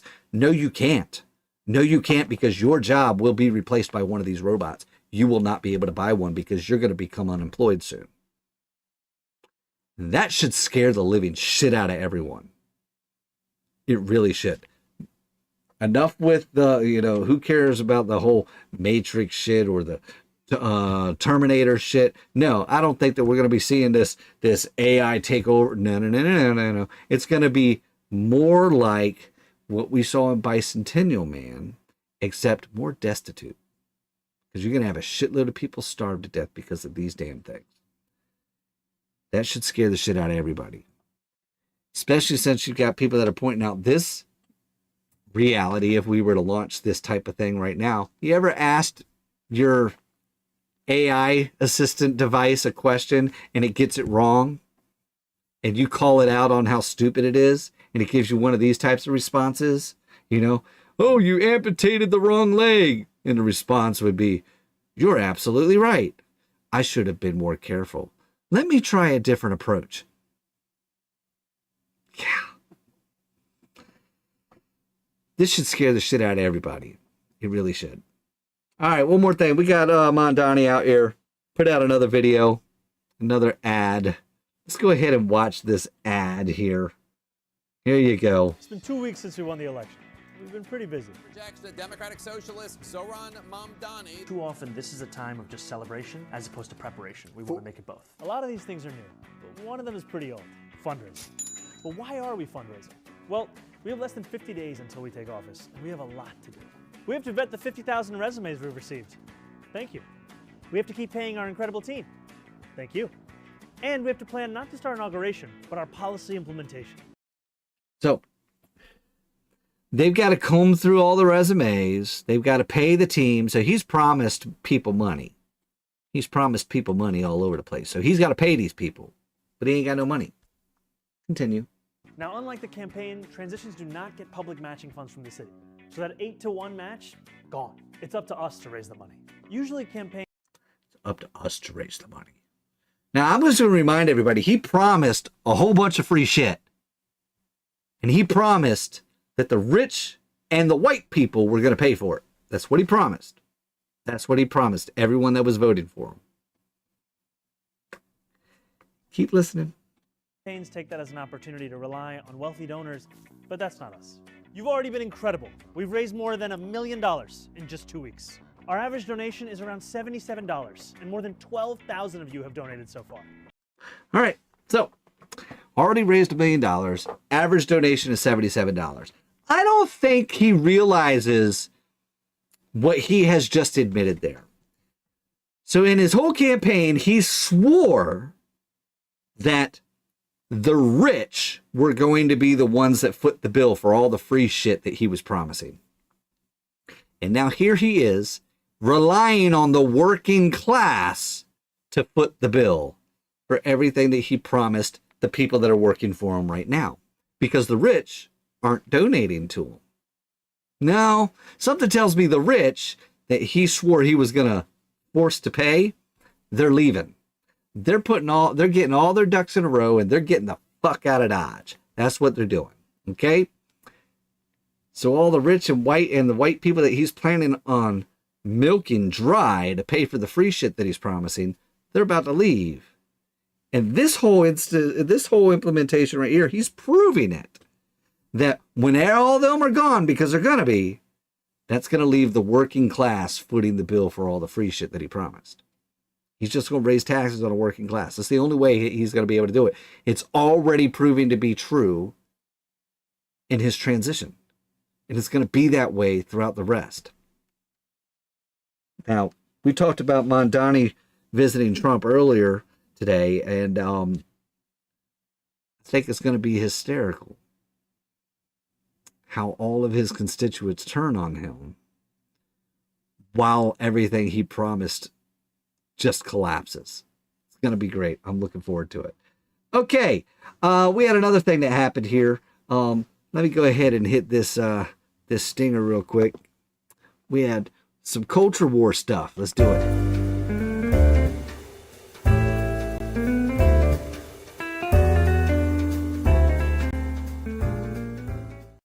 All right, so as we know, we always got all this warring going on within our culture to fight for the left versus the right, the fight of Christianity versus anti-Christianity, and so we like to dive into all those different cultural videos that go viral.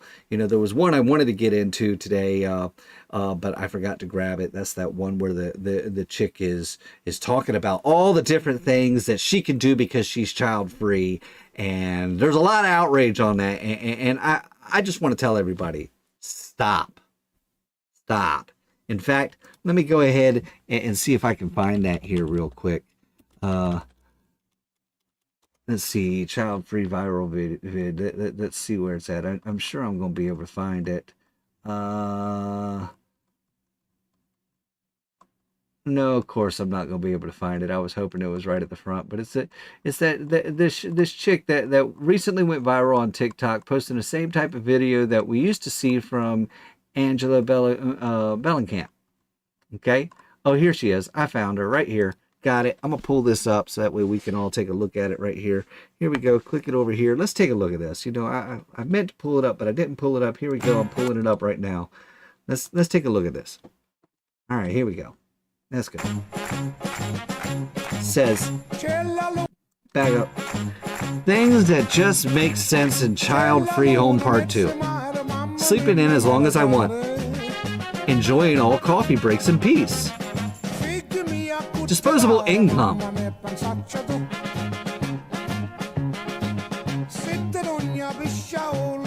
Always quiet and candles as plants. Watching cartoons because I want to. Never missing a brunch because my time is all mine. Never missing a brunch. Never! Never! Okay. All right. So we've seen that it's gone massively viral. This right here, as you see, it says it has 5 million views that it's had on it. And you've got all these people that are outraged over it. Okay. But the thing that I want to point out on here, this chick is doing one thing and one thing only. Okay. she's copying Angela Bellingham. I guarantee you she doesn't believe any of this shit. Not at all. She's just trying to get that attention. All right, we've seen how massively Angela Bellingham grew up or blew up. All right, and she was able to quit her job. She was able to move down to Florida. She's now running a podcast, and she's getting, she's steadily growing. She's sponsored and all that stuff. She's able to change her life and quit. Why? Because she used to post these rage-baiting videos saying that she was 42 and child-free, no babysitter needed, whatever. Okay, she's the one that originally did it, also with her Bold Live video.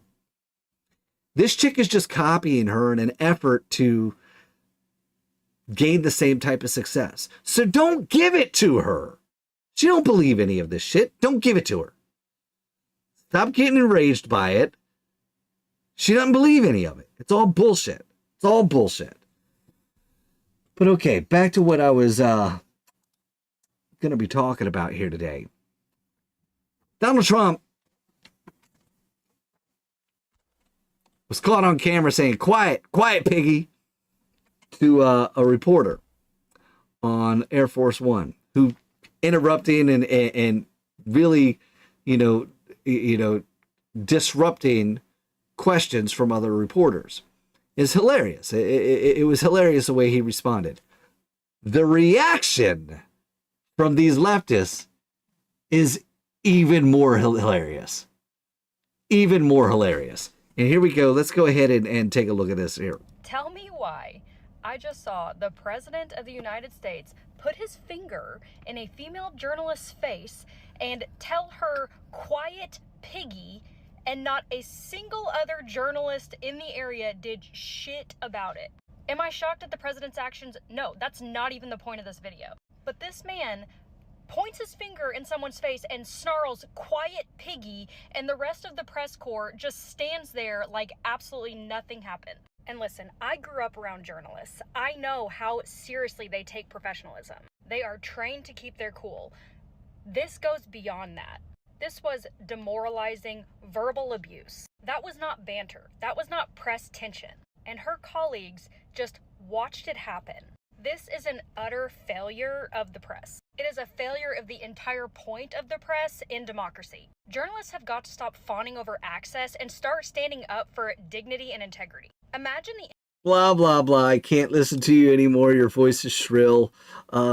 Let's listen to this other bitch here. Let's check her out. Okay, so can I just say something? If I am a member of the press pool speaking to the president, and I am standing there in that press pool, and the president puts his finger in a female reporter's face and tells her, quiet piggy, I am not standing there and saying nothing in that situation. I am not tolerating that. I am either cursing him out to his face, I know, he's the president, whatever, but there's a moment where you have to be willing to lose your job. Or at the very least, I am walking out and refusing to do more press conferences until he stops abusing women. What the fuck, you guys? Are we putting up with this now? This is gonna become normal? This is not normal. It's not tolerable. It is not tolerable behavior by anybody. Okay, all right. So I heard you. Let me literally. So her position is it's not normal. It's not normal. We got another outrage. Imagine someone saying "quiet piggy" to your kid, to your daughter, to your mom, to your auntie. The fuck. Listen, no shade to the CBS reporter. She probably really did need her job. But listen, I am not going to be ashamed to admit, anyone says quiet piggy to me or to anybody in my fucking vicinity, I'm catching a felony. I am. I'm catching a felony. Probably multiple. I'm going to prison. Now, I loved this video. I immediately ran to the comments to see how many people told her to quiet piggy herself.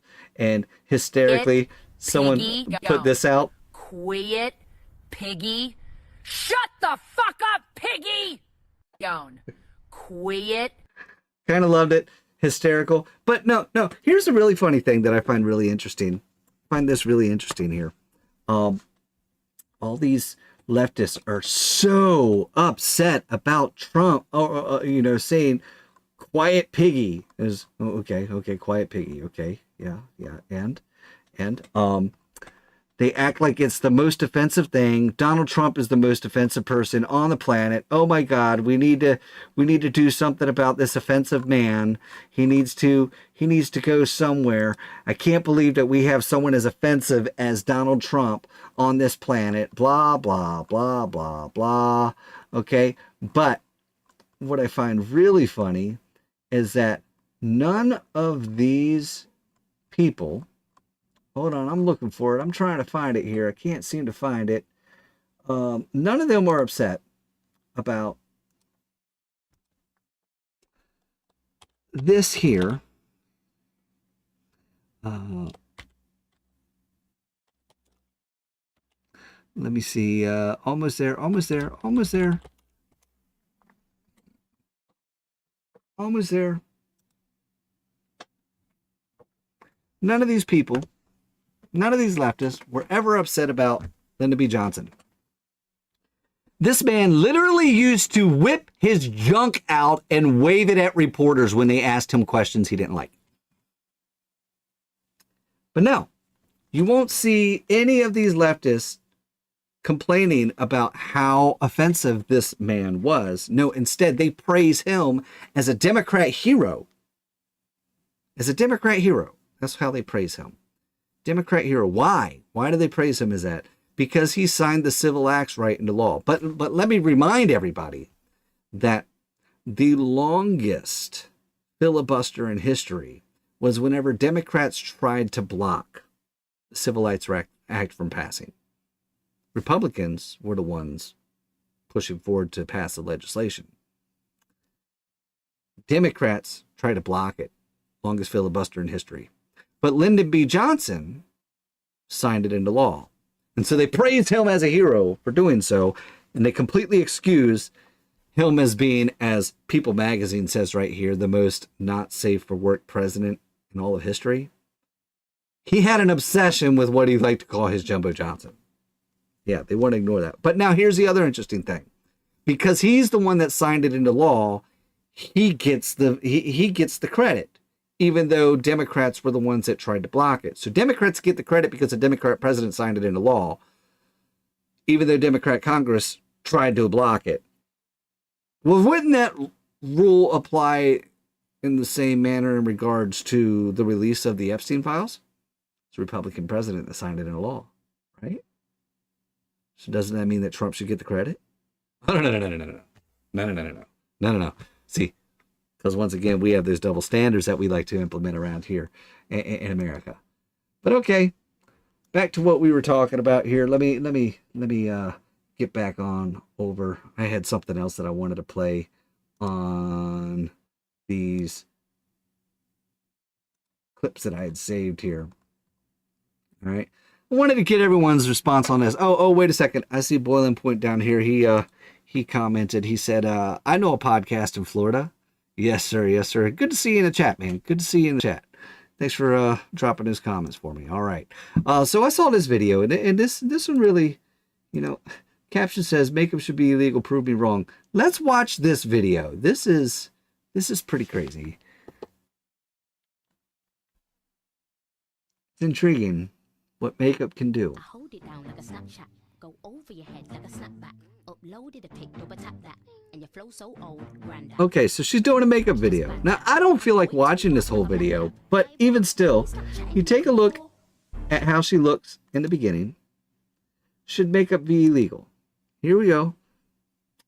Go all the way to the end here.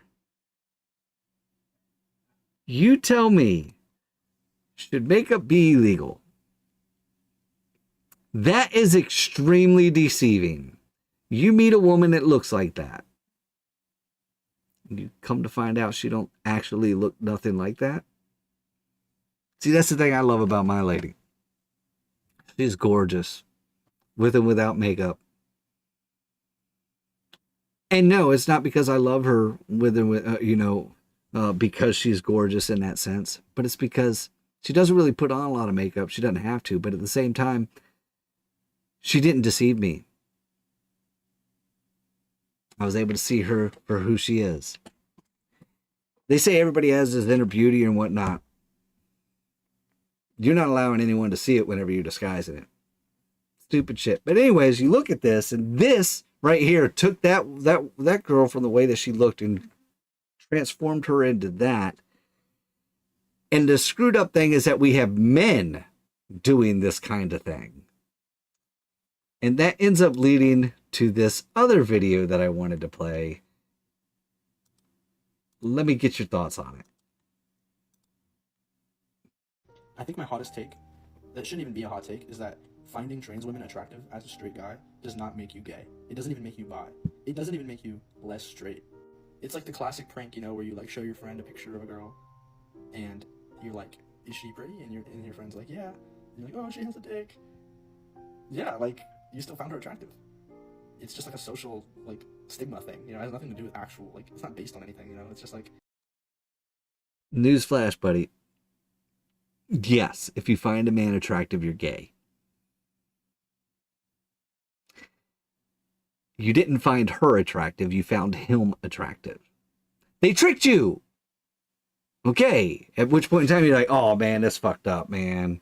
You know, why is he deceiving us, making us think that he's a she? You know, that's the appropriate reaction, not the, oh, yeah, okay, yeah, attractive, yeah, I'd do him. You're gay. You're gay. If you're all about that lady dick, you go take that lady dick, dude. But just admit you're gay, because that's what you are. All right. Enough of that. Man, I've dove into so much shit today. I got one more thing I wanted to talk about real quick, and I'm going to get into that. Now, I've been streaming long today. This has been a 3-hour stream. Can you believe that shit? Holy shit. Okay, last thing. I got to hit my stinger. Here we go.